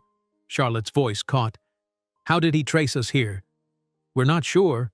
Possibly the original flight to Phoenix. Once he discovered you weren't on it, he might have checked other flights departing around the same time." Charlotte sank into a chair, fear wrapping around her like a familiar, suffocating blanket. "He'll find us. He always—" She stopped, forcing herself to breathe. "What do we do?" "First, we don't panic," Daniel said, sitting across from her. "Your new identities are active. Lakeside knows to be on alert. Dr. Winters has been informed that an unauthorized person may attempt to gain information about Nathan. Security has been enhanced." "But if he sees us, we minimize that risk. Elliot will drive you both to and from school. Any outings will be carefully planned, with security. This house has extensive protective measures. Daniel leaned forward, his gaze intent. Charlotte, I won't let him hurt you or Nathan. I promise. The use of her new name, spoken with such conviction, steadied her somewhat. I can't go back, she whispered. I'd rather die than let him near Nathan again. It won't come to that, Daniel assured her, reaching across the table to take her hand. His touch was warm, grounding. We've taken every precaution. And remember, he's looking for Olivia and Noah Campbell. You're Charlotte and Nathan Hayes now. Charlotte nodded, trying to draw strength from his certainty. But as she helped prepare dinner, her mind raced with terrifying scenarios. Richard had powerful friends, limitless resources, and a pathological need for control. If he saw her on the street, no amount of paperwork would convince him she wasn't his wife. That night, after the boys were asleep, Charlotte found herself unable to rest, startling at every house sound. Around midnight, she slipped downstairs to make tea, hoping it might calm her nerves.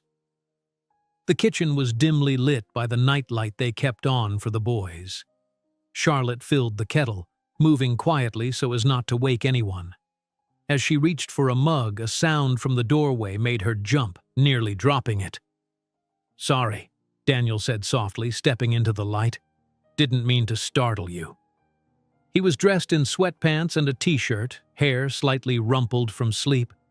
Charlotte suddenly felt self-conscious in her own pajamas. Simple cotton things, but still more revealing than her usual attire around him. Couldn't sleep? He asked, moving to the refrigerator for water. No, she admitted. My mind keeps spinning through all the what-ifs. Daniel nodded in understanding. That's normal, but try to remember you're not alone in this anymore. The kettle clicked off. Charlotte poured hot water over her tea bag, the familiar scent of chamomile rising in a comforting steam. It's hard to shake the feeling that I'm putting you and Max in danger just by being here. That's not true, Daniel said firmly. Richard is the one creating danger, not you. Never confuse the two. Charlotte nodded, though the guilt remained. Did I wake you? No, I was already up, working on some projections for tomorrow's board meeting. He gestured vaguely toward his office. Sometimes the middle of the night is the only quiet time. They moved to the living room, settling on opposite ends of the sofa. Outside, the moon cast silver shadows across the garden. The house was quiet except for the gentle hum of the heating system. Tell me about Portland, Daniel said after a moment of comfortable silence. Since that's your hometown now, you should have some stories ready. Charlotte smiled faintly, appreciating his attempt to distract her. I've never actually been to Portland. Neither have I, Daniel admitted. But I hear it rains a lot and there are excellent bookstores. I do love bookstores, Charlotte mused, warming to the game. I could say I live near Powell's. I've read about it. Supposedly it's the largest independent bookstore in the world. Good detail, Daniel approved. And you taught 4th grade at... Priya suggested Westridge Academy, small progressive private school.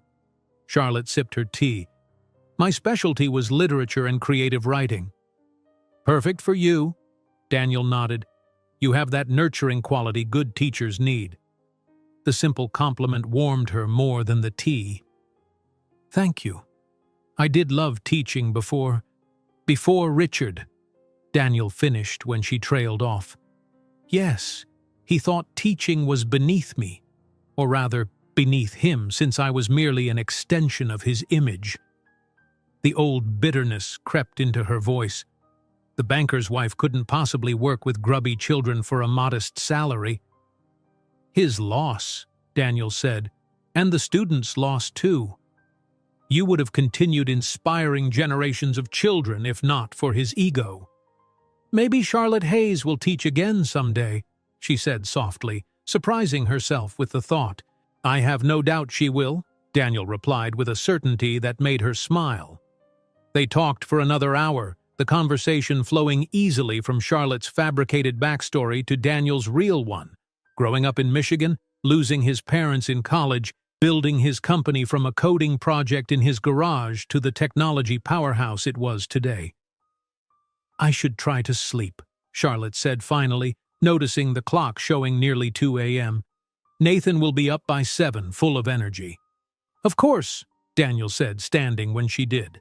"And Charlotte?" He caught her gaze, his expression serious. "We will get through this. Richard Campbell isn't the unstoppable force he believes himself to be." On impulse, Charlotte stepped closer and hugged him, a quick, impulsive gesture of gratitude. Daniel froze momentarily in surprise before his arms came around her, returning the embrace with gentle pressure. "Thank you," she whispered against his shoulder, "for everything." When they pulled apart, something had shifted between them. A boundary crossed, a new closeness acknowledged. Daniel tucked a strand of hair behind her ear, his fingers lingering briefly against her cheek. "Good night, Charlotte," he said softly. "Good night, Daniel." As she climbed the stairs to her room, Charlotte felt conflicted. On one hand, the danger from Richard had never been more immediate. On the other, she had never felt more protected, more understood, not just by Daniel's security systems, but by Daniel himself. Something was growing between them, something tender and hopeful that she hardly dared name. The weekend passed in a strange juxtaposition of normalcy and heightened vigilance. Saturday morning brought pancakes and cartoons with the boys, followed by a video call with Dr. Winters confirming enhanced security procedures at the school. Sunday included the promised trip to the park, but with Elliot and another security guard accompanying them, maintaining a discreet perimeter while the boys played. Despite these precautions, Charlotte was determined not to let fear rule them completely. She watched Nathan go down the slide again and again, his face alight with joy, and knew they had made the right choice in coming to Chicago, in accepting Daniel's help, in becoming the Hayes family. "He looks happy," Daniel observed, sitting beside her on the bench as Elliot kicked a soccer ball with both boys. "He is happy," Charlotte confirmed, "probably for the first time in his life." Daniel's hand found hers on the bench between them, his fingers intertwining with hers in a gesture that felt both protective and tender. Charlotte didn't pull away, instead allowing herself to draw comfort from the connection. Across the park, a man in a dark coat stopped to watch the children playing. Charlotte's heart jumped into her throat until she realized he was focused on his phone, clearly waiting for someone rather than observing them. Daniel had noticed her tension. "Elliot has eyes on everyone within 100 yards, he assured her quietly, "and that particular gentleman has been sitting with the elderly woman feeding pigeons for the past 20 minutes. Appears to be her son." Charlotte exhaled slowly, trying to release the fear. "I keep seeing him everywhere." "That's normal too," Daniel said, "but he'd have to get through multiple layers of security to reach you or Nathan." As they prepared to leave the park, another family arrived, a father with 2 children around Max and Nathan's age. The man looked nothing like Richard, but something in his authoritative stance, the way he gripped his daughter's shoulder, sent a chill through Charlotte. Daniel noticed immediately, his arm coming around her shoulders. "Ready to head home?" he asked, his voice casual but his eyes concerned. Charlotte nodded, calling to the boys. As they walked to the car, Daniel kept his arm around her, a physical barrier between her and the perceived threat. It struck her then how attuned he had become to her emotional state, how he seemed to sense her fear even before she fully registered it herself. Back at the house, the boys disappeared upstairs to build a new Lego creation, while Charlotte helped Daniel prepare dinner. They moved around the kitchen with comfortable familiarity, passing ingredients, working in tandem without needing many words. "I called Lily today," Daniel mentioned as he chopped vegetables. "Told her a bit more about your situation." Charlotte looked up from the sauce she was stirring. "What did she say?" "She wants to meet you, when things settle down." Daniel's expression softened. "She said to tell you that it gets better. The fear never disappears completely, but it becomes manageable. A footnote rather than the whole story. I'd like to meet her too, Charlotte said sincerely. She sounds remarkable. She is, Daniel agreed, pride evident in his voice, and she recognizes another survivor when she hears of one. Survivor. The word resonated in Charlotte's mind. Not victim, survivor. Someone who had endured, escaped, was rebuilding. It felt right, empowering in a way that victim never could be. As they called the boys down for dinner, Charlotte caught a glimpse of herself in the hallway mirror. She looked different somehow, stronger, more present. Charlotte Hayes was emerging from Olivia Campbell's shadow, bringing with her all the strength and resilience that had allowed her to escape in the first place. Richard was in Chicago, possibly closing in on them, but for the first time, Charlotte truly believed he might not win. Monday morning dawned with a blanket of fog shrouding the neighborhood, turning familiar landscapes into mysterious silhouettes. Charlotte stood at Nathan's bedroom window, watching as the security team conducted their morning perimeter check, shadows moving through the mist like ghosts. "Is it spooky outside?" Nathan asked, appearing beside her in dinosaur pajamas, his hair tousled from sleep. "Just foggy," Charlotte replied, ruffling his hair, like the clouds came down for a visit.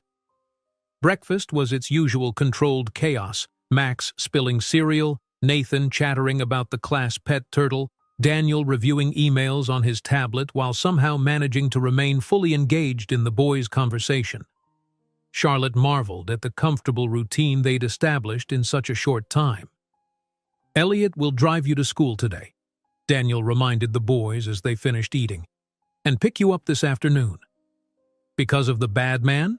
Nathan asked, with the direct perception only children possess. Charlotte froze, a glass of orange juice halfway to her lips. She and Daniel had been careful not to discuss Richard around the children, but Nathan was perceptive, picking up on the increased security and hushed conversations. Daniel set down his tablet, giving Nathan his full attention. "There's someone who might try to bother your mom," he explained with simple honesty. "Elliot is helping make sure that doesn't happen." Nathan nodded, processing this. "Is it my dad?" he asked quietly. Charlotte set down her glass, heart pounding. "Why would you ask that, sweetie?" "I heard you talking on the phone," Nathan admitted. "You said Richard found us. That's my dad's name." Charlotte exchanged a glance with Daniel, who gave a subtle nod of encouragement. They had discussed this possibility, that Nathan would eventually need some explanation. She knelt beside her son's chair, taking his small hands in hers. "Yes, your father is looking for us," she said gently, "but we don't need to worry because we have a new name now and Daniel and Elliot are helping keep us safe." "Does he want to hurt us again?" Nathan's voice was almost a whisper. The question pierced Charlotte's heart. He had never explicitly acknowledged the abuse before, though she knew he'd witnessed and experienced it. "He won't get the chance," Daniel said firmly before Charlotte could respond. "That's a promise, bud." Nathan seemed to consider this, then nodded solemnly. "Okay." He turned to Max, changing the subject with childish resilience. "Want to see my new dinosaur drawing before school?" As the boys raced upstairs, Charlotte let out a shaky breath. "I didn't realize he understood so much."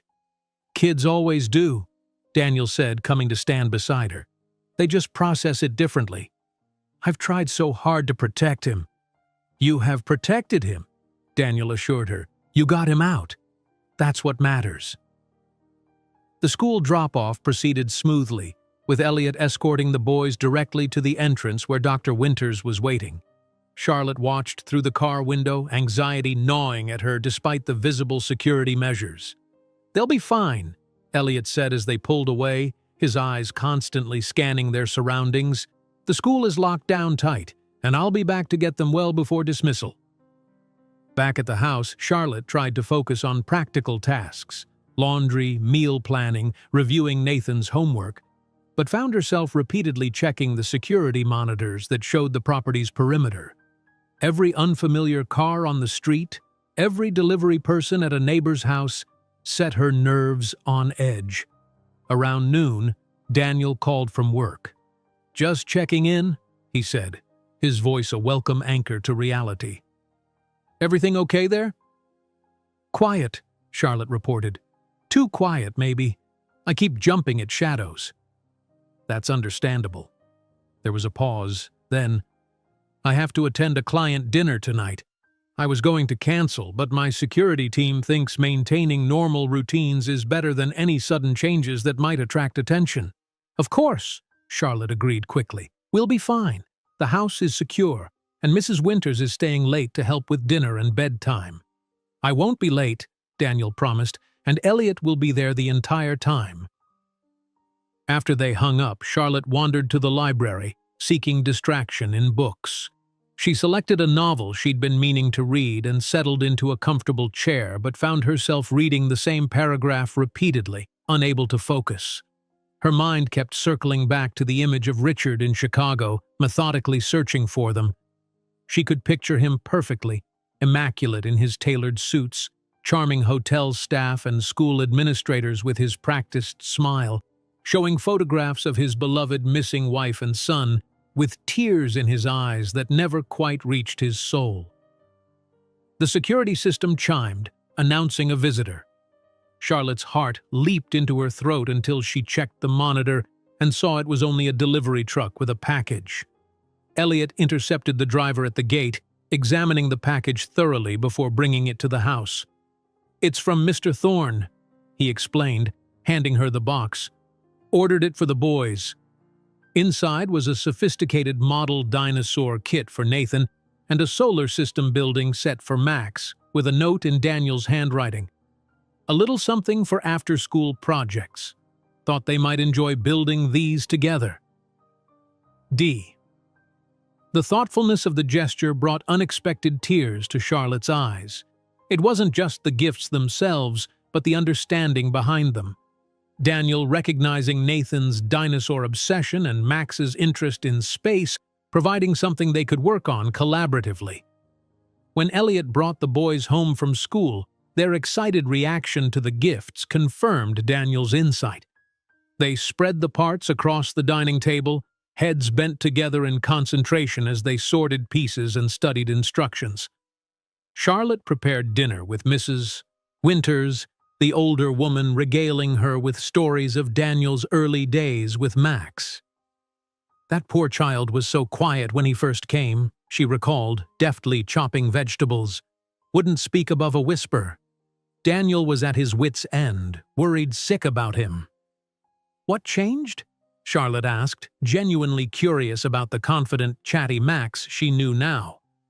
"Time, patience, and Daniel rearranging his entire life to put that boy first," Mrs. Winters said simply. "Stepped back from daily operations at the company for nearly a year, worked from home, was present for every nightmare and meltdown and triumph."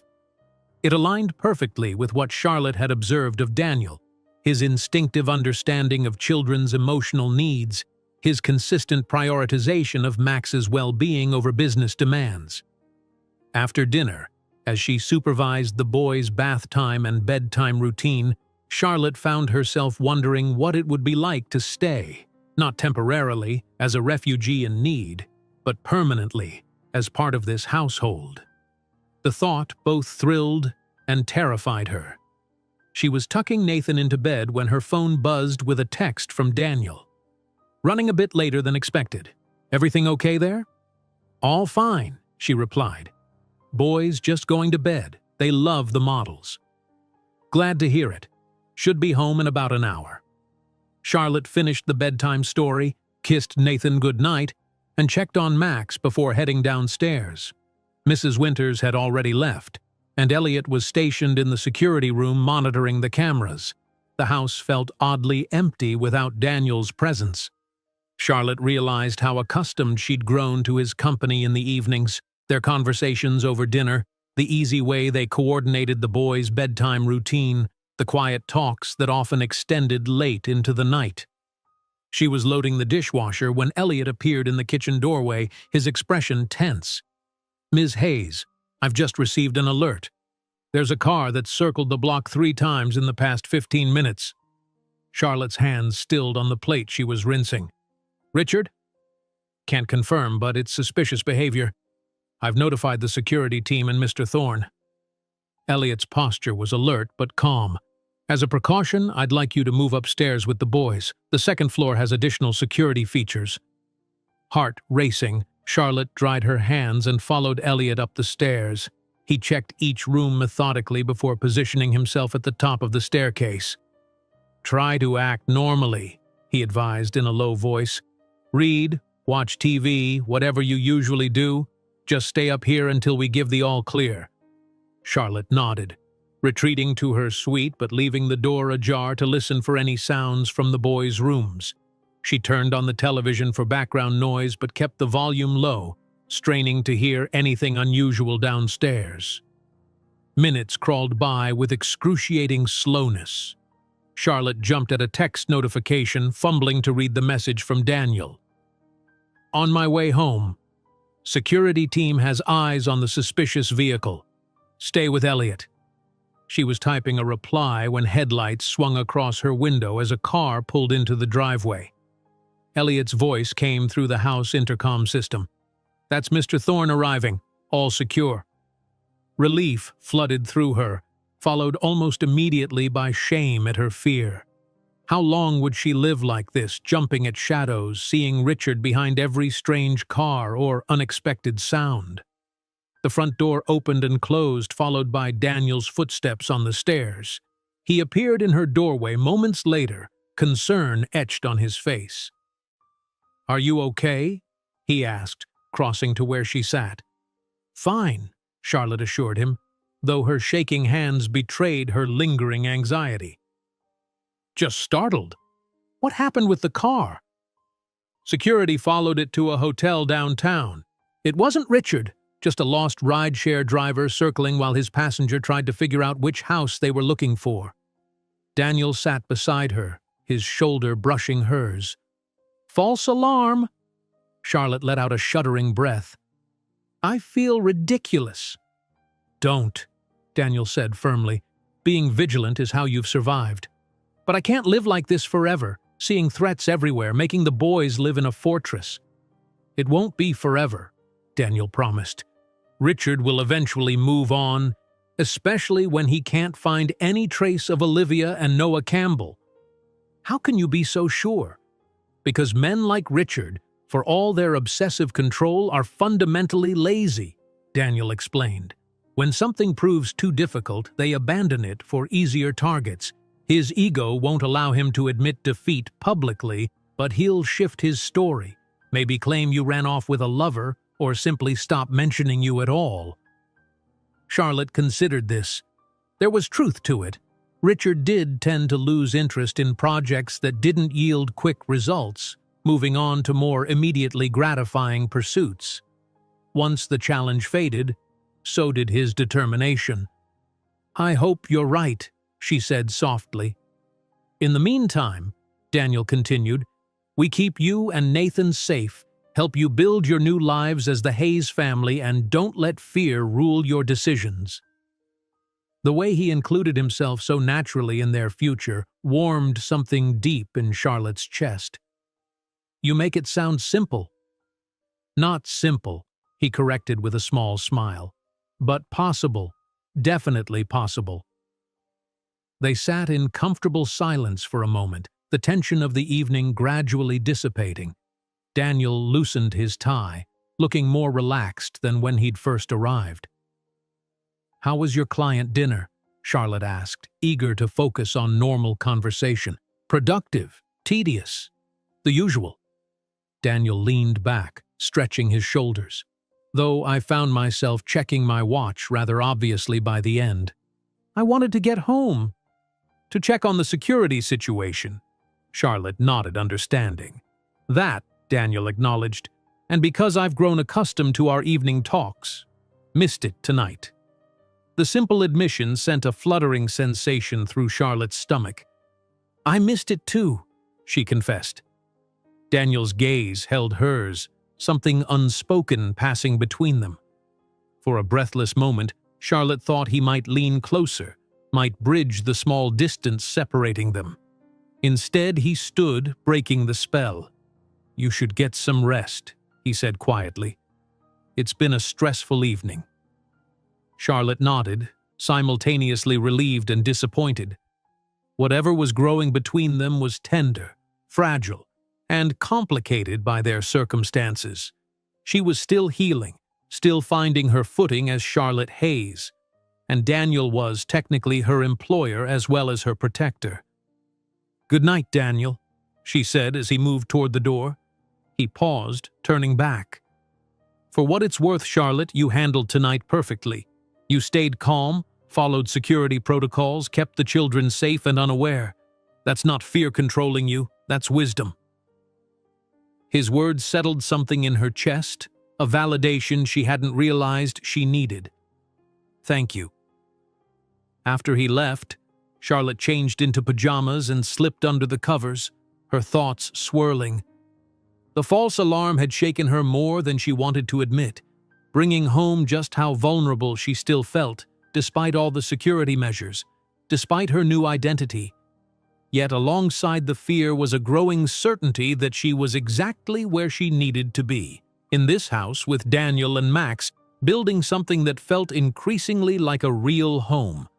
The comfort she found in Daniel's presence wasn't just gratitude for his protection. It was something deeper, a connection she hadn't experienced before, not even in the early days with Richard when she'd mistaken control for care. Daniel saw her, truly saw her, strengths and weaknesses alike, and respected what he saw. That simple truth was perhaps the most healing gift he'd given her. With that thought warming her, Charlotte finally drifted to sleep, her dreams for once unmarred by Richard's shadow. The next morning at breakfast, the boys were full of excitement about their field trip to the Museum of Science and Industry, scheduled for that afternoon. "They have a real submarine you can go inside," Max told Nathan as they ate their cereal. "And a giant heart you can walk through and trains and—" "Will you come with us, Mom?" Nathan interrupted, turning to Charlotte with hopeful eyes. She hesitated. The museum would be crowded, public, potentially dangerous if Richard was still actively searching, but the boys looked so excited, and Elliot would be accompanying the class as additional security. "Of course she'll come," Daniel answered before Charlotte could respond. "I'm coming too." Three heads turned to him in surprise. "You are?" Max asked, clearly delighted but confused by this break in routine. "I've cleared my schedule," Daniel confirmed, reaching for the coffee pot. "It's been too long since I visited the museum. Plus, it's a perfect opportunity for Charlotte to see one of Chicago's landmarks." Charlotte understood what he was doing, refusing to let fear dictate their choices, ensuring they had additional security while maintaining the appearance of a normal family outing. "That sounds wonderful," she agreed, meeting Daniel's eyes with silent gratitude. The rest of the morning proceeded smoothly. Daniel left for a brief meeting at his office, promising to meet them at the school for the field trip departure. Charlotte used the quiet house to catch up on laundry and start planning Nathan's weekend birthday celebration, his first as Nathan Hayes, and hopefully free from the shadow of fear that had colored his previous birthdays under Richard's oppressive presence. As she folded small t-shirts and matched tiny socks, Charlotte allowed herself to imagine a future where these ordinary moments weren't tinged with anxiety, where school field trips and birthday parties were simply joyful events, not strategic operations requiring security details and contingency plans. Perhaps Daniel was right. Perhaps Richard would eventually abandon his search, and they could truly begin to live as Charlotte and Nathan Hayes, not just hide behind those names.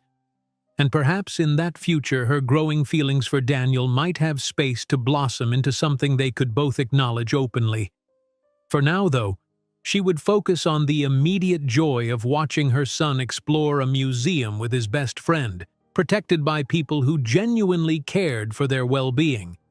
One step at a time, as Daniel would say, one normal day building toward a future full of them. The Museum of Science and Industry buzzed with the energy of dozens of school groups, the vast marble lobby echoing with excited voices and hurried footsteps. Charlotte stood with Daniel near the submarine exhibit, watching as Nathan and Max pressed their faces against the viewing glass, their eyes wide with wonder. "The boys are having a blast," Daniel observed, his shoulder brushing against Charlotte's as they moved closer to hear the tour guide's explanation of the U-505 submarine's capture during World War II. "It's wonderful to see Nathan so carefree," Charlotte replied, smiling as her son raised his hand to ask a question about torpedoes. "He's never been to a museum before." Daniel glanced at her, surprise evident in his expression. "Never?" "Richard didn't approve of such outings," Charlotte explained, keeping her voice low. "He said museums were filled with germs and liberal propaganda." Something dark flickered across Daniel's face before he schooled his features back to neutrality.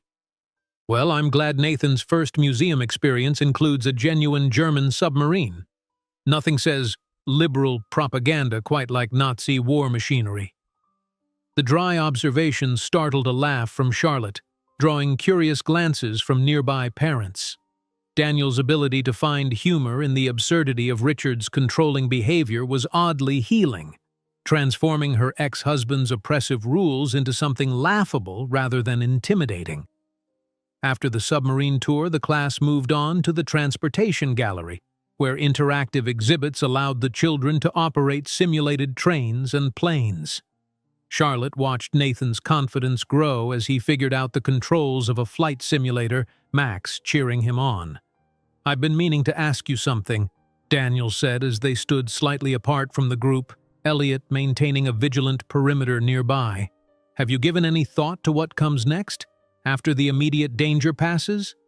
Charlotte considered the question. She'd been so focused on survival, on establishing their new identities, that longer-term planning had seemed like an impossible luxury. "Not really," she admitted. "Everything has happened so quickly." "Of course." Daniel nodded understanding. "I only ask because I noticed you browsing teaching job listings on the laptop yesterday." Charlotte felt her cheeks warm. "I was just exploring possibilities. Dreaming a little, I suppose." "Dreams are important," Daniel said seriously. "And for what it's worth, I think Charlotte Hayes would make an exceptional teacher. Max's school is always looking for gifted educators." "Are you offering me a job now?" Charlotte asked, half teasing. "Not at all," Daniel replied. "I'm merely pointing out opportunities that exist when you're ready. No pressure, no timeline." Before Charlotte could respond, one of the teachers called for the group's attention, directing them toward the cafeteria for lunch. As they followed the chattering line of children, Charlotte found herself contemplating Daniel's question more deeply. What did come next? She and Nathan couldn't live in Daniel's house forever, couldn't remain in this strange limbo between guests and family members indefinitely. Eventually, she would need to establish true independence, financial, emotional, practical. Yet the thought of leaving the safety and comfort they'd found with Daniel and Max created an unexpected ache in her chest. It wasn't just about security anymore. It was about the bonds they'd formed, the easy domesticity they'd established, the sense of belonging that had grown so naturally among the four of them.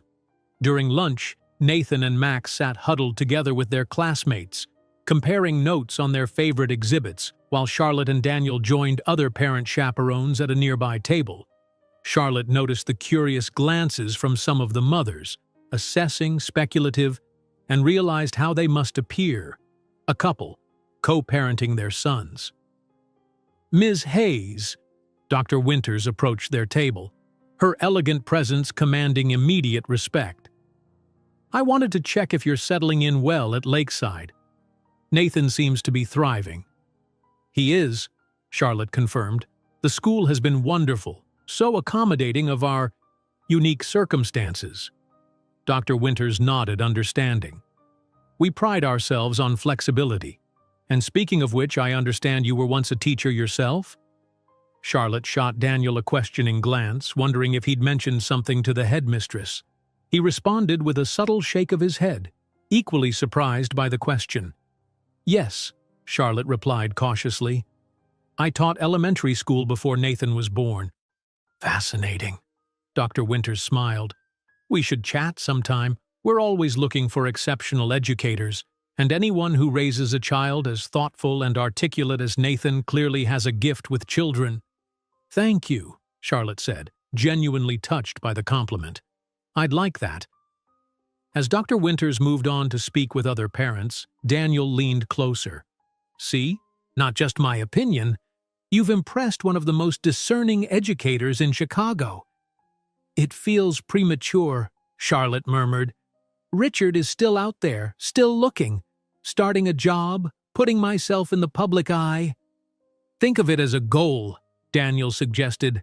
"Something to work toward when you're ready."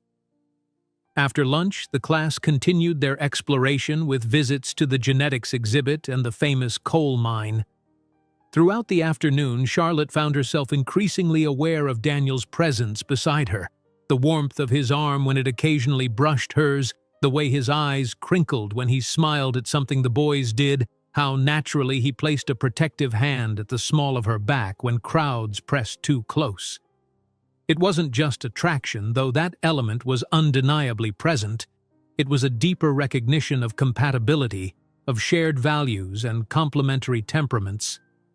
Daniel's calm steadiness balanced her hypervigilance. Her intuitive understanding of children's emotions complemented his practical approach to parenting. By the time they boarded the bus back to school, Charlotte had made a decision. She would take Dr. Winters up on her offer to discuss teaching positions, not for immediate employment, but as a concrete step toward the future she wanted to build for herself and Nathan. "You're quiet," Daniel observed as they sat together, the bus rumbling through Chicago traffic while tired children dozed in the seats around them. "Just thinking," Charlotte replied, watching Nathan sleep against Max's shoulder across the aisle. "About what you said earlier, about what comes next." And I think it's time I started planning for more than just survival." She turned to meet his gaze. "I want to teach again. Not immediately, but soon. I want Nathan to see me building something, not just running and hiding." Daniel's expression warmed. "I think that's an excellent decision." "There's something else," Charlotte continued, gathering her courage. "I need to figure out our living situation. We can't impose on your hospitality forever." A shadow crossed Daniel's face. "You're not imposing, not at all." "Even so, we need our own space eventually. For Nathan's sense of stability, and for my independence." Daniel nodded slowly, though something like disappointment lingered in his eyes. "Of course, I understand completely." "That said," Charlotte added carefully, "I think it would be good for the boys if we remained nearby. They've become so close." "Nearby would be ideal," Daniel agreed, his expression lightening. "Actually, there's a guest house on the property, a separate structure behind the main garden. It was originally the caretaker's cottage, but I had it renovated a few years ago for Lily to use during school breaks." A guest house? Charlotte hadn't noticed any additional buildings during her explorations of the grounds. "It's partially hidden by the oak grove," Daniel explained. 2 bedrooms, small but comfortable. It would give you independence while keeping the boys close. And the security system is integrated with the main house.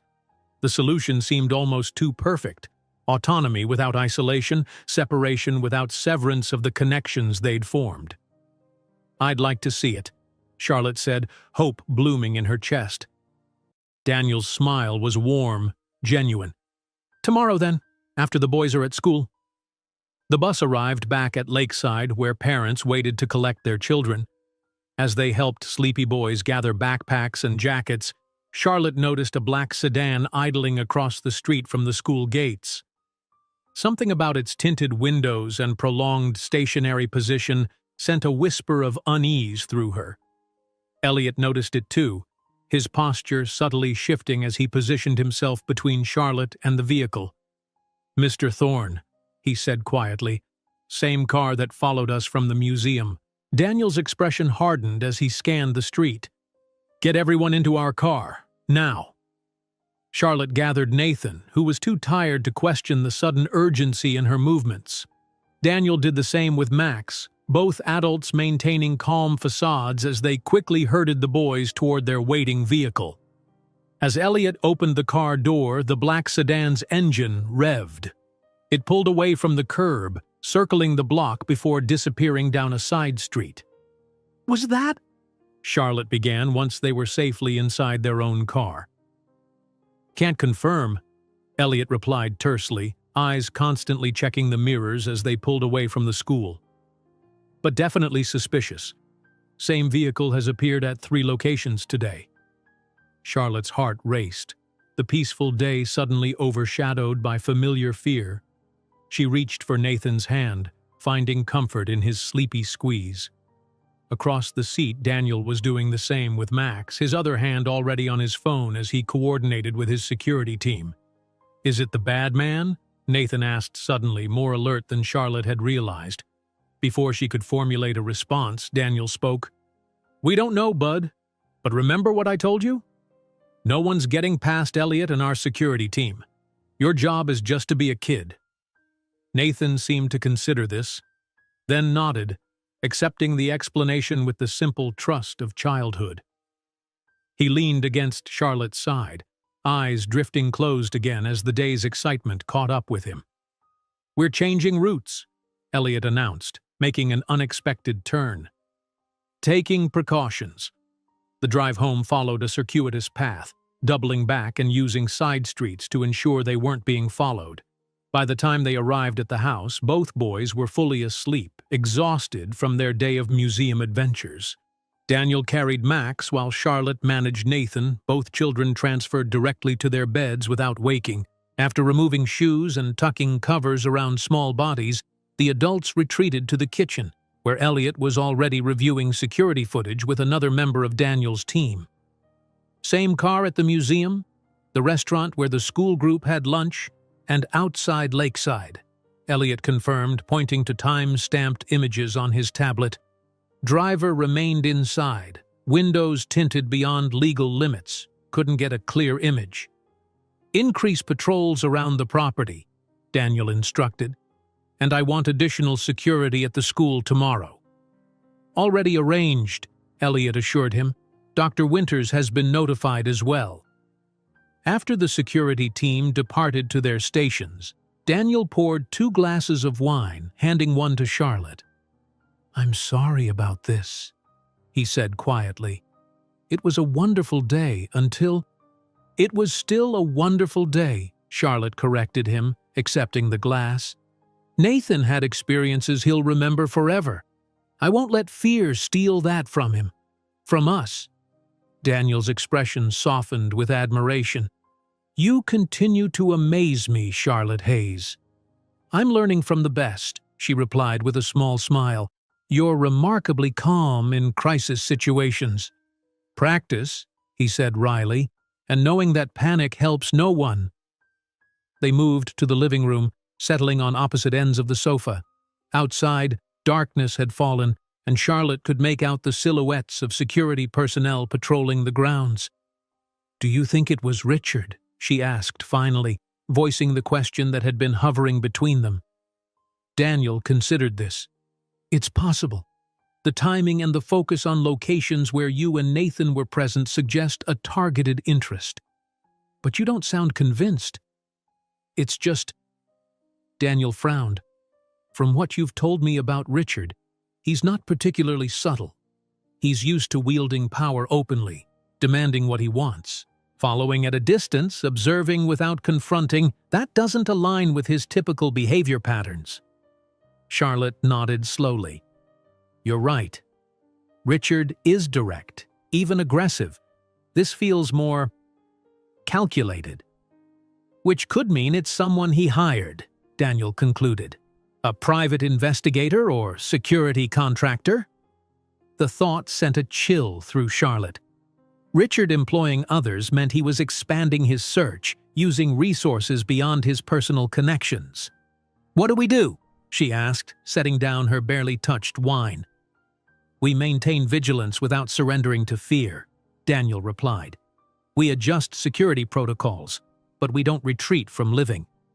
The guest house, Charlotte began, is still an option, Daniel assured her. In fact, it might be an advantage, less obvious than the main house, but still within our security perimeter. Charlotte nodded, drawing strength from his steady confidence. I want to see it tomorrow, as planned. Of course. They sat in companionable silence for a moment, the day's tensions gradually easing.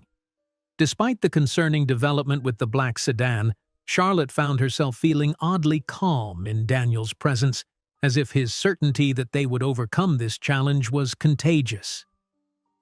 Thank you for today, she said finally, for coming to the museum, for making it special for Nathan. I enjoyed it as much as the boys did, Daniel replied with a genuine smile. It's been too long since I've done something like that with Max. Another comfortable silence fell between them. Charlotte found herself studying Daniel's profile in the soft lamplight, the strong line of his jaw, the slight crinkles at the corners of his eyes that hinted at a man who smiled often. Charlotte, Daniel began, turning to face her fully. There's something I've been wanting to discuss with you. Yes? The sudden seriousness in his tone made her heart beat faster. Whatever he had been about to say was interrupted by the chiming of his phone. Daniel glanced at the screen, his expression shifting. It's Lily. Do you mind if I— Of course not, Charlotte assured him, curiosity about his niece momentarily displacing her anticipation over what he'd been about to say. Daniel answered the call, his face immediately softening at his niece's voice. Hey, Lil, everything okay? Charlotte started to rise, intending to give him privacy, but Daniel gently caught her wrist, silently asking her to stay. She settled back onto the sofa, listening as Daniel responded to questions about classes and roommates, offering advice and encouragement with the same patient attention he showed Max. Actually, Daniel said after a few minutes, there's someone here I'd like you to meet. He glanced at Charlotte, eyebrows raised in question. When she nodded, he switched the call to speaker. Lily, this is Charlotte Hayes, the friend I mentioned. Charlotte, my niece Lily. Hi, Charlotte. A warm, vibrant voice filled the room. Uncle Daniel's told me about you and your son. How are you settling into Chicago? It's been an adventure, Charlotte replied honestly, but your uncle has made it much easier than it might have been. He's good that way, Lily said with obvious affection. After my mom died, he basically rebuilt his entire life around making sure I was okay. He'll deny it if you ask him directly, though. Lily, Daniel protested, though his expression was fond. It's true, Lily insisted. Anyway, Charlotte, I'm coming home for fall break next weekend. I'd love to meet you and Nathan in person. Uncle Daniel says he's about the same age I was when I came to live with him. We'd like that too, Charlotte replied, meaning it sincerely. This young woman who had navigated trauma and emerged strong represented hope for Nathan's future, tangible proof that children could heal from even the most devastating circumstances. The conversation continued for a few more minutes before Lily ended the call, needing to study for an exam. Daniel set down his phone, looking slightly embarrassed. Sorry about that. She's always been curious about people in my life. Don't apologize, Charlotte said. She sounds wonderful. She is. Pride shone in Daniel's eyes. Strongest person I know. Charlotte smiled, recognizing the same fierce protectiveness she felt for Nathan. You were about to say something before she called. Daniel hesitated, something unreadable flickering across his face. It can wait, he said finally. It's been a long day, and tomorrow we'll tour the guest house. Though curious, Charlotte didn't press.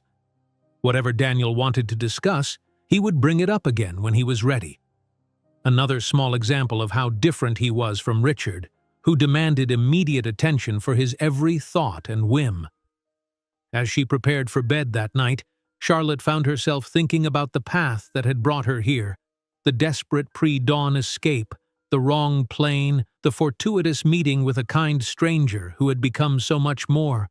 Despite the lingering threat of Richard's pursuit, despite the uncertainty of what tomorrow might bring, she felt an unfamiliar emotion taking root in her heart.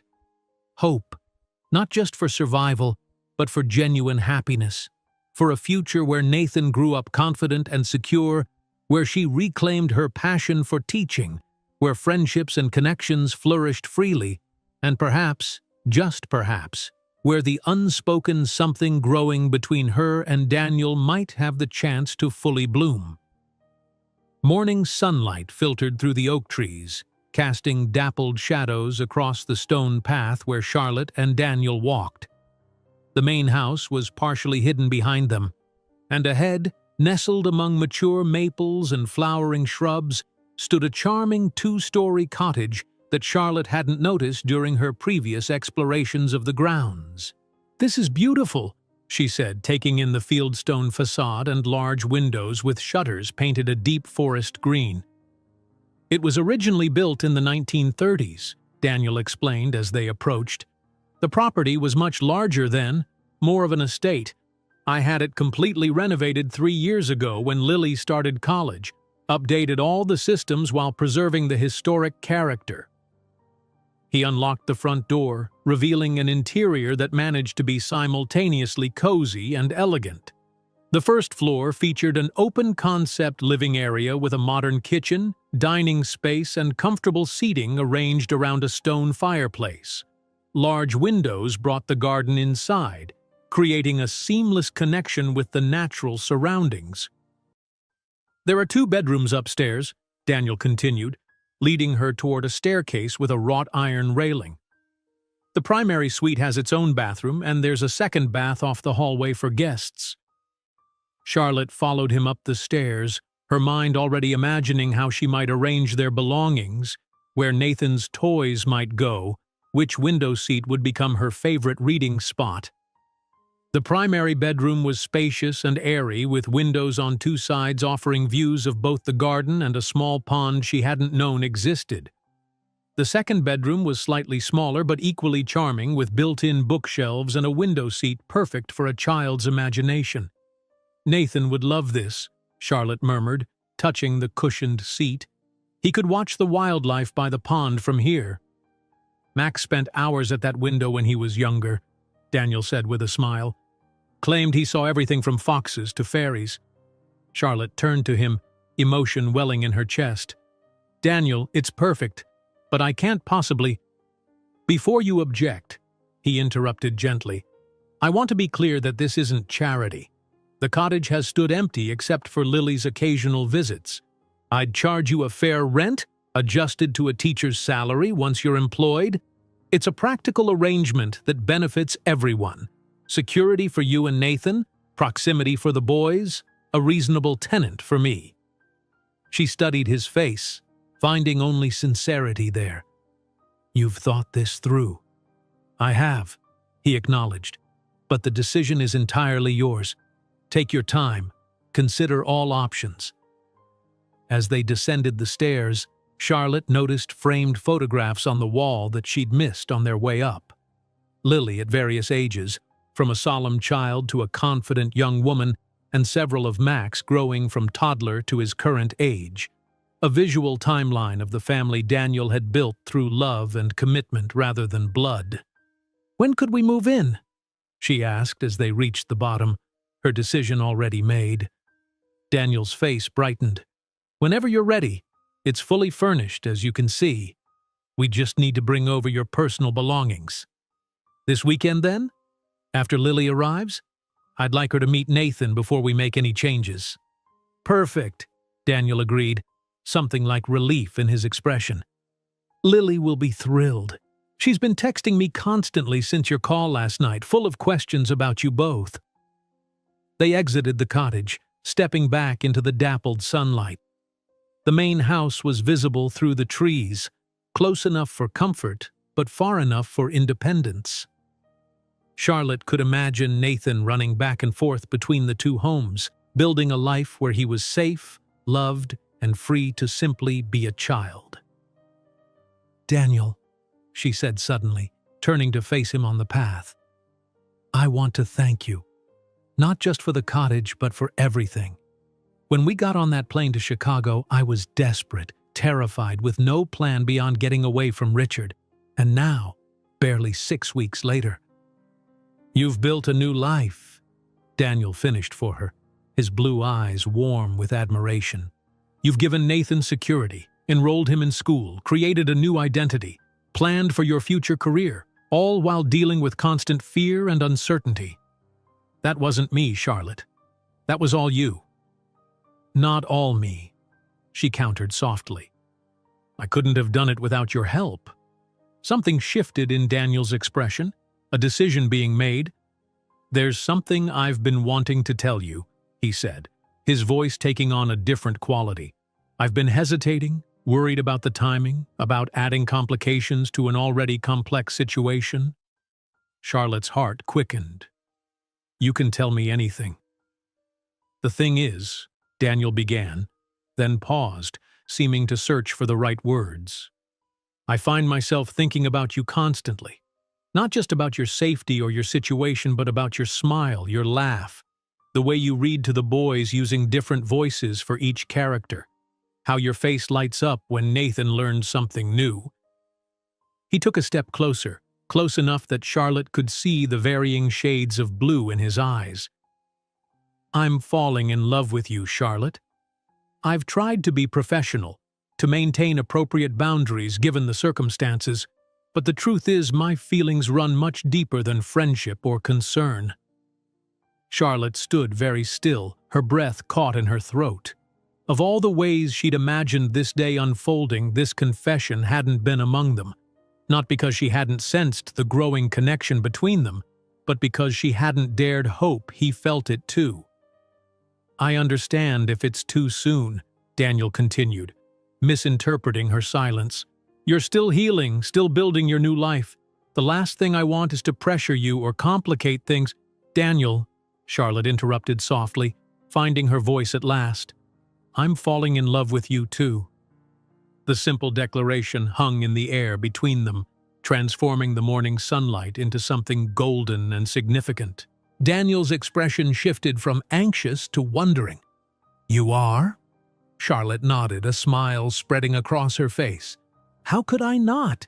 You've shown me what real kindness looks like, what it means to be respected as an equal, how a man can be strong without being controlling. Daniel's shoulders relaxed, relief and joy mingling in his expression. I wasn't sure. I didn't want to take advantage of your vulnerable position. You haven't. You've done exactly the opposite. You've helped me become stronger, more independent. Charlotte took a deep breath. That said, I think we should take things slowly, for the boys' sake and for our own. Absolutely, Daniel agreed without hesitation. No rush, no pressure. We have time. Time, such a simple concept, yet one that had seemed impossibly luxurious during her years with Richard, when each day was merely survived rather than lived. Now, standing in this peaceful garden with a man who saw and valued her true self, Charlotte felt the expansive potential of time stretching before them, days and weeks and years to explore this connection, to build something genuine and lasting. We should head back, Daniel said after a moment. The boys will be home from school soon. They walked side by side along the stone path, not touching but acutely aware of each other's presence. The confession had changed something between them, not dramatically but significantly. A door had been opened, a possibility acknowledged. As they neared the main house, Elliot appeared, his expression tense. Mr. Thorne, there's been a development. I think you both should come inside. Charlotte's stomach clenched with sudden fear. The boys are fine, Elliot assured her quickly. This concerns Mr. Campbell.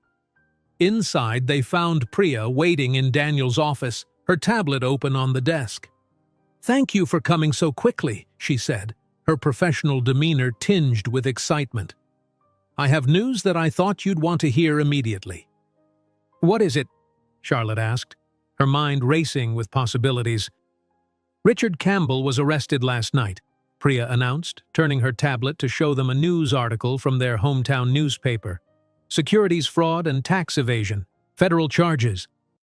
Charlotte stared at the screen, struggling to process the information.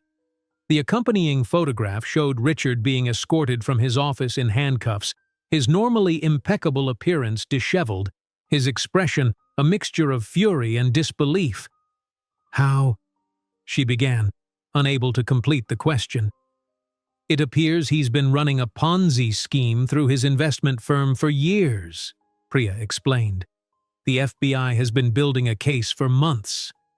According to my contacts, they moved in when they did because he'd begun liquidating assets, apparently to fund his search for you." "Is it over?" Charlotte asked, hardly daring to hope. "Will he go to prison?" "The evidence is overwhelming," Priya confirmed.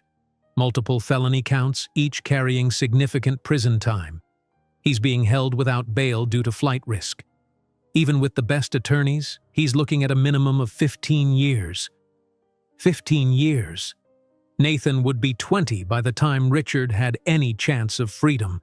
The full weight of what this meant crashed over Charlotte in waves: safety, permanence, the ability to plan a future without constantly looking over her shoulder. "There's more," Priya continued. "Because of the nature of his crimes, all of Richard's assets have been frozen pending investigation. This includes any funds he was using to search for you.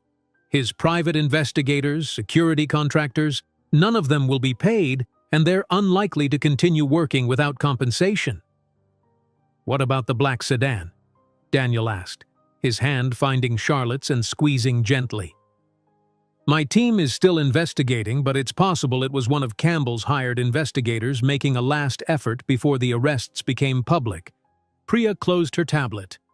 "In any case, the organized search for you has effectively been dismantled." Charlotte sank into a chair, overwhelmed by emotions too complex to name.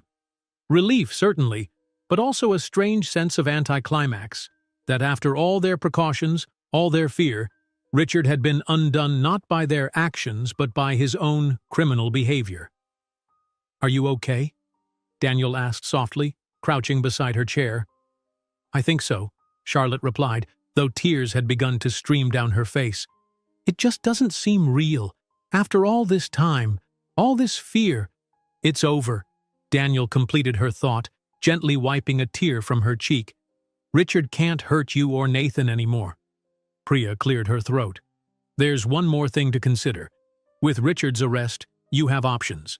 You could maintain your new identities as Charlotte and Nathan Hayes, or you could reclaim your original names, with additional legal protections in place." The question gave Charlotte pause. She had grown accustomed to her new name, had begun thinking of herself as Charlotte, a woman stronger and more independent than Olivia had ever been allowed to be. "I'd like to remain Charlotte Hayes," she decided after a moment's reflection. "It feels right, like the person I was always meant to become. And Nathan is thriving with his new name, new school, new life. Why disrupt that?" "A wise choice," Priya nodded approval. "I'll ensure all your documentation remains in place and protected." After Priya left, Charlotte and Daniel stayed in the office, processing the dramatic shift in their circumstances. The danger that had been a constant undercurrent in their lives had suddenly, unexpectedly, disappeared. "I can hardly believe it," Charlotte murmured, looking out the window to where the cottage was just visible among the trees. "Everything we've been planning, the security measures, the careful anonymity, it's all suddenly unnecessary." "Not unnecessary," Daniel corrected gently. "It brought us here, to this moment. It gave Nathan stability, gave you time to heal, brought you to Chicago where you can build a new career." He paused, a small smile playing at his lips. "And it brought you to me." Charlotte turned to face him, seeing not just the accomplished businessman or the protective friend, but the man who had steadily, patiently shown her what true partnership could be. "Yes," she agreed softly, "it did bring me to you." Later that afternoon, When the boys burst through the door full of school day stories and boundless energy, Charlotte watched Nathan with new eyes. Her son moved with a confidence she'd never seen in him before, his voice animated as he described his art project, his posture relaxed in a way it had never been in Richard's presence. "Mom," he called, noticing her watching him. "Ms. Chen says I'm the best reader in the class. Can we get more books this weekend?" "Absolutely," Charlotte replied, joy bubbling up within her at his simple enthusiasm. "We can visit the bookstore after we move into our new house." "New house?" Nathan's eyes widened. "Are we leaving?" "Not exactly," Charlotte explained, drawing him close. "We're moving to the cottage in the garden. It will be our very own place, but still close enough that you and Max can play together every day." Nathan considered this, his expression serious. "Will Mr. Daniel still read us bedtime stories sometimes?" Charlotte glanced at Daniel, who had been listening from the doorway. Their eyes met in a moment of perfect understanding. "I'd be happy to," Daniel assured Nathan. "Anytime you want." "Cool!" Nathan grinned, already accepting this new arrangement with the adaptability of childhood. "Can I go tell Max?" As he raced upstairs to find his friend, Daniel crossed the room to stand beside Charlotte. "That went well," he observed. "He trusts you," Charlotte said simply. "We both do." Daniel's hand found hers, their fingers intertwining with natural ease. "I was thinking," he said, "with Richard no longer a threat, perhaps we could take the boys to the aquarium this weekend after Lily arrives. Make it a family outing." Family. The word settled in Charlotte's heart, fitting perfectly into the space that had once held only fear and longing. This wasn't the family she had been born into or the one she had initially married into, but one created through choice and care and mutual respect. "I'd like that," she said, squeezing his hand. "A new adventure for our new beginning." Outside, the autumn sun cast long golden rays across the garden, illuminating the path between the main house and the cottage. A path that would soon become familiar through daily crossings, a physical manifestation of the bridge they had built between their separate lives.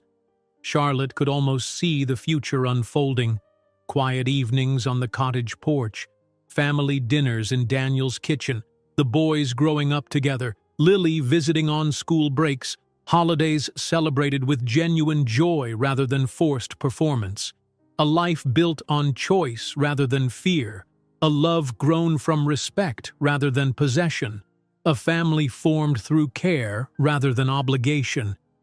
As Daniel's arm came around her shoulders, Charlotte leaned into his embrace, no longer afraid of closeness or vulnerability.